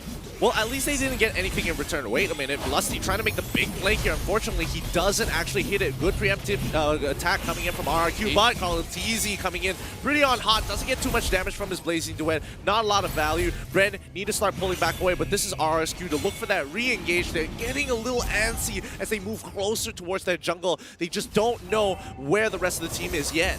Yeah, and of course, this is going to be very vital for them to just cut in all these spellbands, but Sin gets caught out in the mid side. Brand looking all too hot. He's going for Finn as well. Just look at Kaltizi. He's already 3-0. He is very happy with the amount of damage he's had there. Even diving, Kaltizi, he's going in hard with the help of Flapteezy to enable him to go under the turret. Way of the Dragon onto Whisking here as they try to secure this up. Rather, the Dryad isn't enough. Kaltizi only losing 50% of his HP to take it out. What great play coming in from Ren to ensure this dive is successful. Now, RQ Hoshi, they still have a chance to get back at this. They need to find the opening. They need to find a breather. But Carl is just going wild. This is the confidence that we're talking about. Gideon and Contra. Speaking of confidence, you know, they might just be the Indonesia Slayers here because they've already taken down Alter Ego and now they are finding every single way to punish RRQ Hoshi. A true test of might, but not only that, Brent, it feels like they have a lot of momentum riding behind them with a lot of their moves. It is very concise, it is very clean compared to their first 2 games where you can definitely see that there were a couple of misplays here and there, but overall, Brent just making the right decisions each and every time. You won't hold back on just using the Imperial Justice. He knows that he has a low cooldown time just because of the pull yourself together. He's not gonna try and conserve that as much as possible. He knows that if you catch one's ear, he is able to get a kill as well. Speaking of getting a kill here, it's gonna be Bin there in this basic duet on towards RRQ, but they're putting them back as they manage to get the catch on towards Kaltizi as well as Lusty. Flaptizi eventually will fall, but look how much it's taking out of them to get this pick. Few walks away alive, but there's still Ribble at the back. Better asteroid gets one, and the Eudora goes down again. Great return kills coming in from Bren's side. They lose 3 out of great execution from RRQ. A great mechanical play, especially using the Circle of Eagle to make sure that Kaltizi, Blazing Duet, I'm just going to circle around you till it's done. This is one of the things that I'm telling you about RRQ Hoshi. They can find these little openings and they can punish Bren Esports. Now, Bren Esports, they might have the lead now, but they should be careful into picking their plays. There are times where you can get to, let's say you can be overconfident, just go at them and just lose Kaltizi in the process. Item check is up right now. That is going to be Demon Hunter Sword, the Golden Staff, Rebo with the Clock of Destiny, Winter Truncheon, Lightning Truncheon rather. Few is with the Necklace of Durans. Onto the other side here, Cursed Helmet on Wiz King, Bruce Force Breastplate on R7. Oh, there goes the fight. Oh, they're already going to begin. Again, Circle Eagle starting off, but R7 is going to get absolutely destroyed by this Blazing Duet coming in for a fully stacked Kaltizi here. Unfortunately, he goes backwards with Batman Image, so he can't get into the fight, but they do find another one. They're looking for the pincer. Flaptizi coming in, turn twice, Poisons as well. They've cut them out. Brad looking to cut them off as Whisking, trying to slow down the damage. Now Sin needs to turn this around. He's got the items finally, but unfortunately, it ain't going to be enough. His range is just a little too short. Oh my goodness, well played from Brand. Like, they saw opportunity and they took it right there, especially with RQ all stuck in that choke point. At first they picked out R7 and Whisking was all the way out of that fight already and he joins way too late. Sin is trying his best to just control this game. You know what? He wants to get the farm, he really just wants to carry, but the thing is, Bren Esports has just a lot of control. The back is just controlling them way too much, and the throw. Psycho. Gets the pick off. Gets hit by way of the dragon. Sin next to fall. No, that's the worst person that wanted to die for the side of RQ. And now R7 is on the run. They've already taken out Eudora as well. The cop is falling apart as Bren allowing them to say, hey, make a mistake. Face check me. I won't let you get away. This is definitely very punishing because this might just costed them this final run right on the lower brackets. They're already pummeling down the base. That timer is already up. Psycho is going to be coming out of the base, but Bren, they could easily go on for this Lord. Bren, now they're clearing the side waves first. They're trying to punish, trying to take away the economy again, and RRQ are realizing they are on a ticking clock here. They don't have a lot to work with. They're running out of resources on top of everything else, but can Bren close out this game here? The Lord is now their target, and that's what they aim for. They get the extra help from the Lord. They know that they need to be safe at threading this game-ending play that they're gonna do. There are still outer turrets onto the top lane, Gideon, Contra, and as you can see, Bren Esports knows that this is only the level 1 Lord, not the Luminous Lord. Level 1 Lord or not, I mean, Bren wants to take this advantage and just really press down on the advantage even harder. And if this doesn't go well, at least at the worst, RRQ go even with Bren and it starts all over once more. But if Bren get ahead, they end the game and they take this series and they go to the grand finals. And now it's really relying on Sin so much that a lot of all these Athena shields have already been purchased. There's going to be more magic resistance coming in towards this late phase. Yep, they're going to be clearing off the Lord over the mid side, but Brand going for the dive! Oh, it's going really hard. They already get beat in the process. R7 is now pulling on back. He wants to go back into the base to get some help. But Sin, he's locked down in the Imperial Justice. But can they peel him up? Finally, Whiskey is in position to do so. They lose 2 inhibitor turrets at the same time here. But Brent, they're going for the end. This is it. Brent trying to pull on forward. RQ clearing the waves as much as they can. But they're throwing their bodies as soon as they do. Lusty, he's done it. He's brought more glory. Welcome to the Grand Finals, Bren Esports. This is the first time that Indonesia is out of the Grand Finals. Bren Esports, Burmese Ghouls, get yourselves ready for that best of 7. If that's not a statement for one. What a new age the Indonesians have to step down. Contra, you were saying, you were asking a question? This is history in the making. We are definitely seeing this trophy going onto a new nation. And wow. Confirmed, at least. At least. You can't see this right now, but Ducky's off screen jumping up and down. He is so proud of his boys. And I can only understand and relate and sympathize with the feeling here because, oh my goodness, we've been talking about, you know, Indonesia being the teams, the region to beat. They've been such a powerhouse, but look at that score. 3-1 in favor of Bren, taking the series, going to the Grand Finals. And I think this is the time we can say that the gap has finally closed. A hero's journey Bren Esports has been on ever since dropping from the upper bracket, fighting their way through the lower bracket, fighting tooth and nail against the likes of Alter Ego, Todak, and now RRQ, Hoshi. Again, let this sink in. There are no more Indonesians in M2. It's so hard for me to swallow, which is why, like, I was trying to get my words out there. It's like, wow, the Indonesian fans obviously being very upset because both of them lost to this very on-form Bren Esports side, and they still could not break through about what exactly is the answer to take down Bren Esports. They got their vengeance. They got their revenge for Omega. Omega was beaten by RRQ, then was eliminated by Alter Ego, and they went straight for Bren Esports went for Alter Ego and RRQ, and Bren eliminated them both. All right, well, with this series in the bag, ladies and gentlemen, we are going to have to ask for the help of our analysts. Lafell and Wolf are going to be breaking it down. Let's go. Just pack up the 4 games. Thank you to all of the casters. Yes, there we have it. Going to the Grand Finals is Bren Esports. And again, like, that is crazy. My name is Lafell. This is Lafell TZ and Wolf TZ, like Wolf. My God. I am lost for words, actually, because of the fact that Bren Esports played this cleanly in a way. You know what? A lot of people will look at this match and say, okay, Bren Esports made some mistakes in there, but I want to say this is like a clean look at it. Now, this is also off of some victories that they did in the entire series. I think that Bren Esports also addressed whatever the mistakes they did in game number 1, and they made it so that their game number 4 was outstanding. Exactly, and the thing is, this is the King of Kings. And right now, the king is dead. Long live the king.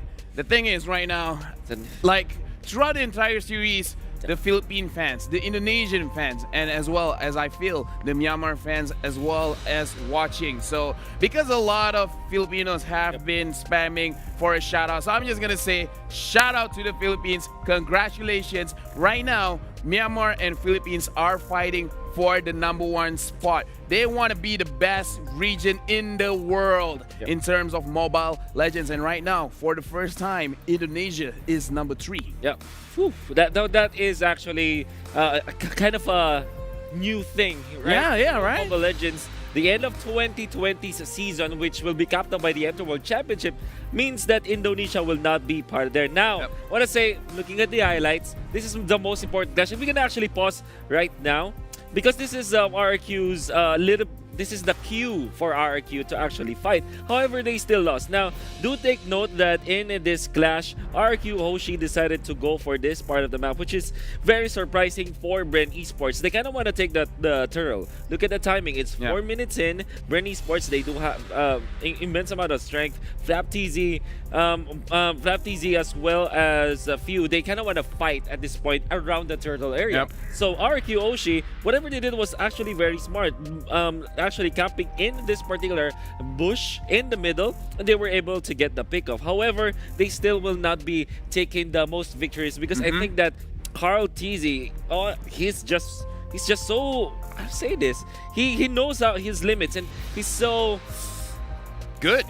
It's just so good. No, he's very mobile. He cannot be caught. He's now slippery, I would say. This is the word. Yep. Now, while you are explaining as well, I would like to say the draft. Both of these teams are actually playing it very, very smart. Where RRQ Hoshi, they were trying to bait out the Claude and trying to counter it with the Eudora and betting out the 1-1 as well to make sure that they don't have a double marksman setup in the chance that, okay, he comes in with the Blazing Duet and then Eudora is just going to burst him down. But the thing is, we can see Carl TZ has been playing pause here, actually. So good. And yeah, take it away. We can pause here because this is also very important when it comes to the timing. Well, there's really not much that you can see when it comes to the actual play, but this is also the point where Carl TZ was able to get 2 items. So he first went for the Raptor Machete, which is natural, and then went in for the Demon Hunter Sword. This allowed him to actually deal the damage, and now the biggest problem that I have with RRQ Hoshi, this is why I'm highlighting this actually, because I think that this is smart. Looking at the mini map, members of RRQ Hoshi, 4 of them are there, but where is the Belleric? This is your answer to the Claude. This was drafted by RRQ Hoshi quite late in the draft just to kind of deal with the physical damage output. And you know what? It makes a lot of sense, right? Because it can build up the blade armor. Exactly. It can return the damage. Yeah. And in this best of 5 series as well, as we know, when we're playing a best of 5, it's going to be a very, very long series. And the mental fortitude, that is what you need in order to survive. But the thing is, just like what you pointed out with the Belleric, I think we can point out on other players from the side of RQ as well, where they made mistakes, where they made the initiation where they don't have to initiate, where their positioning is a little bit off, where throughout this game, I still remember that there are points where Zin got caught out when Psycho went a little bit too deep and Whisking was missing. And that is actually what happened. What exactly happened. R7 will not be able to help his teammate. Look at this. The last circle that I'll draw. This is the time where the Demon Hunter Sword was picked up. And by this point, 6 minutes into the game, Karti's 3-0-3 with the Demon Hunter Sword. No one can tag through that, because if you're looking at both R7, Whisking, and Psycho, they cannot outlast the damage out from Bren Esports anymore. Yeah, and the thing is, right now, Bren Esports, they are on fire. They are playing very, very well. And the thing is, not just mechanically, but also in terms of their macro, the way that they move around the map. I really like how Flap TZ with this Boxia pick, not only... And I would like to pause over here as well. And Wolf, you can do this. But basically, what I don't like in this sort of situation, Bren Esports probably made the Filipinos worry, because that was a mistake that they really did not have to do, because they know that most of the RRQ members are around there. They should not have gone in. It was a little bit of a out of position situation where they're like, I can probably take this. I can 2v4. But in that situation, look at the Farsa, look at the Boxia. They should have waited for the Boxia to come in. Farsa and Boxia, both these heroes, they put on the side lane, they're very, very fast. They are very mobile. Farsa with the wings by wings. They could have came in. All they had to do was wait. So the question is, why didn't they wait? And sure, this series is over, but they are going up against Burmese schools. They cannot make this kind of mistake. No, I kind of agree with you, because this is the point where Bren Esports should be just dominating the map. They cannot afford a late game situation where RRQ Hoshi can thrive with this carry. But you know what? The recovery was good from Bren Esports. They eventually just look toward this game and just make all of those better decisions, like Kartizi peeling through the backlines, then getting it back into the middle, and now they are gonna chase. And this is so important for Bren Esports. They will be able to get a triple kill for Kartizi, because RRQ Hoshi, they were already peeled up, and Whisking again, man, is late to the party. Unfortunately, he is needed. He's a requirement in this game. Yep, and in that situation, you guys just saw Psycho went in. I understand that he wanted to open the map. He wanted to see where everyone is. Yeah. But the thing is, it was not safe for him to do so because he went in with the second skill and there's no way for him to get out. If only it was a box, if it was an Esmeralda, it would have been fine. Yeah, and look at this. The full HP on Wizkick. You don't want that to happen in your Belleric. He should be the one tacking up. And man, RRQ Hoshi, they're playing like they don't know how to play this Belleric. And that's so unfortunate because, you know what? The games that RRQ Hoshi won with the Wizking, with the Belleric. Yeah, it was on Lemon, yeah. Lemon, exactly. And yeah, that is the game where we can definitely see a lot of outplays from the side of Brand. But the thing is, Brand as well has made some mistakes. And as you say, Brand gets better with more games in the best of 7. Yeah. I can't predict who will win. It's gonna be difficult, honestly. But then again, I was able to talk to some of the members of Brand Esports, and they're quite confident. The way that Burmese Ghouls won 2-0 against the Filipino squads, they kind of learned what they needed to do. And in a way, RQ Hoshi revealed some of the playstyles, some of the approaches, and the ideas, the approach of Burmese Ghouls in the meta game. And they kind of told me that they will just straight up ban at the Digi, which I accept. Yeah, and right now we will be looking at the itemization of both of these teams to see what items they built on their basic heroes. And over here we can definitely see, I want to look at Matilda first. No wonder she went in hard. She had all this, I would say, defensive items. But the thing is, it's not enough. Look at Claude. He has the Demon Hunter sword. He has full packed, man. He has the golden staff as well as the Sea Halberd. So any kind of, I would say, sustainability from the Esmeralda or the Belleric is really not going to help. Do take note that the Durance was picked up by Few as well on the Sylvana because he knows that he doesn't need to tank up so much. There's really not much damage coming out from RR. And there's the Tank Cho, there's a Tank Baxia. Like, you don't need all that tankiness. And I like the Athena shield picked up by the members of Brand Esports, allowing them to tank through all the magic damage at the start. Matilda, unfortunately, with the dominant size, he cannot. Well, in a way, you will be able to tank up the Claude, but that's only when they are ahead. Unfortunately, the gold is heavily towards in the favor of Brand Esports. 10,000 gold and the damage is just massive. I like that you point out the Dominance Ice because it is a very good item to semi-shut down the Claude for the basic attack damage as well as Esmeralda and Belleric. But right now, let's look at the stats of the game where the rich guy as well as the carry are Carl TZ, Sandbag Flap TZ, Forgotten One Flap TZ, looks like LaFell TZ and the TZ brothers are doing very good this game. Yeah, the TZ brothers. The TZ brothers. And their third brother, LaFell TZ. Yeah, I'm not good enough to be a player, but hey, as an analyst, not bad. No, you're the eldest brother, so you kind of... Did you accept that you're the Yes, brother? I'm the eldest brother. Because you frowned, man. I thought that you don't like it. No, it was it.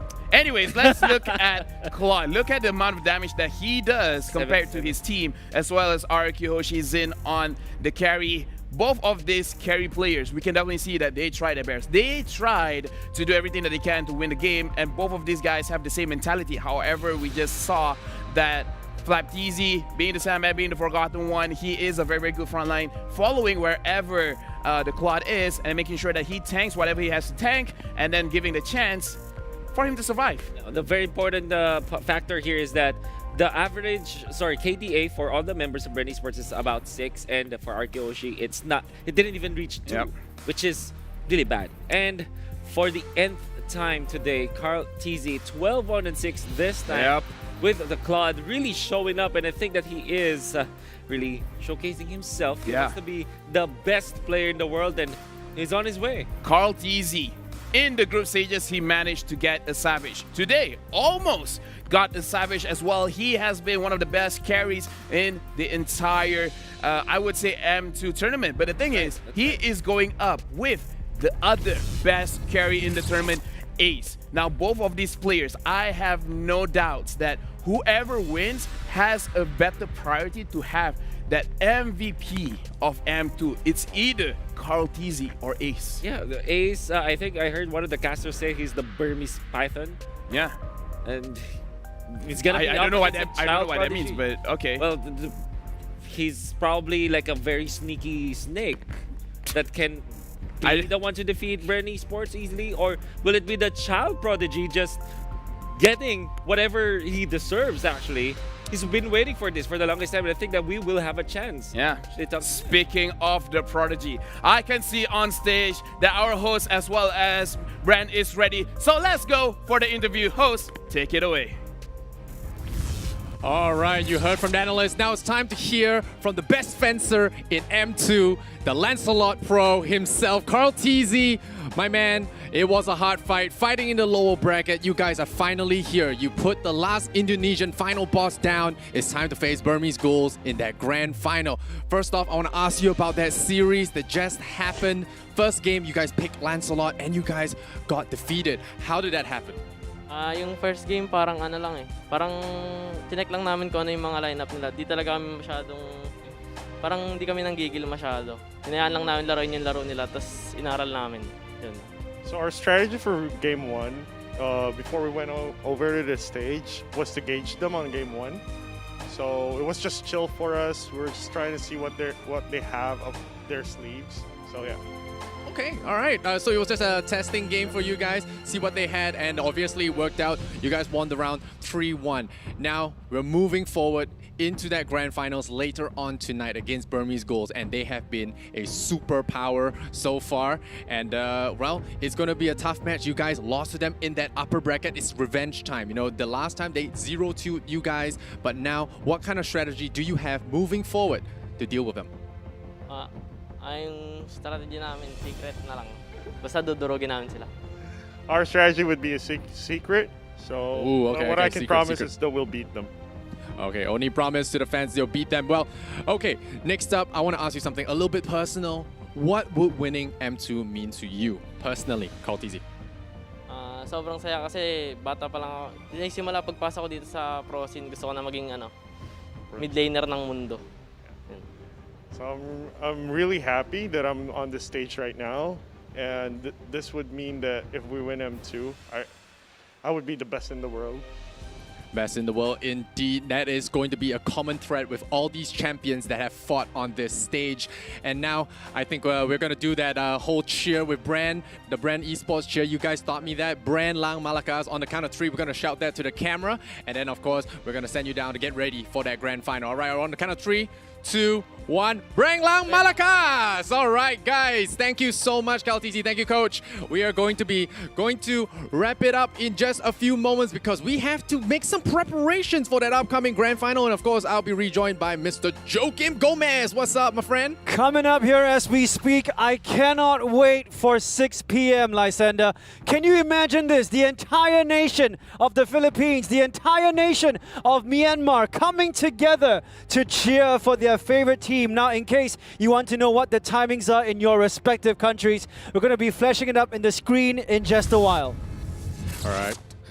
You guys see it on screen right now? There you go. Of course, we kick things off 6 p.m. Singapore time, and only because it's a Myanmar-Philippines final. I want to say Chezu Dimbade to my Burmese fans and also to the Philippines. Salamat. Thank you so much for joining us for M2 World Championships. Lysander.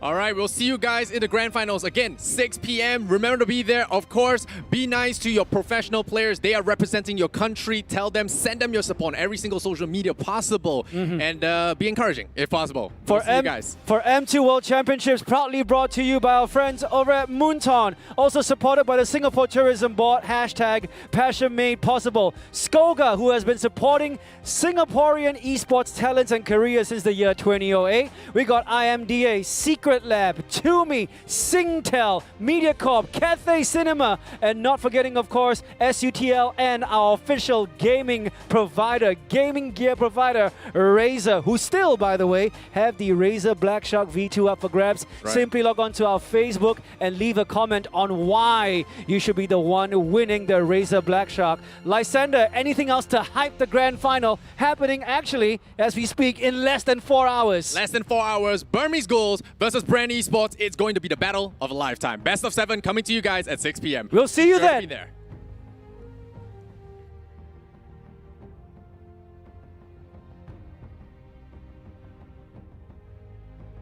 It's RRQ host.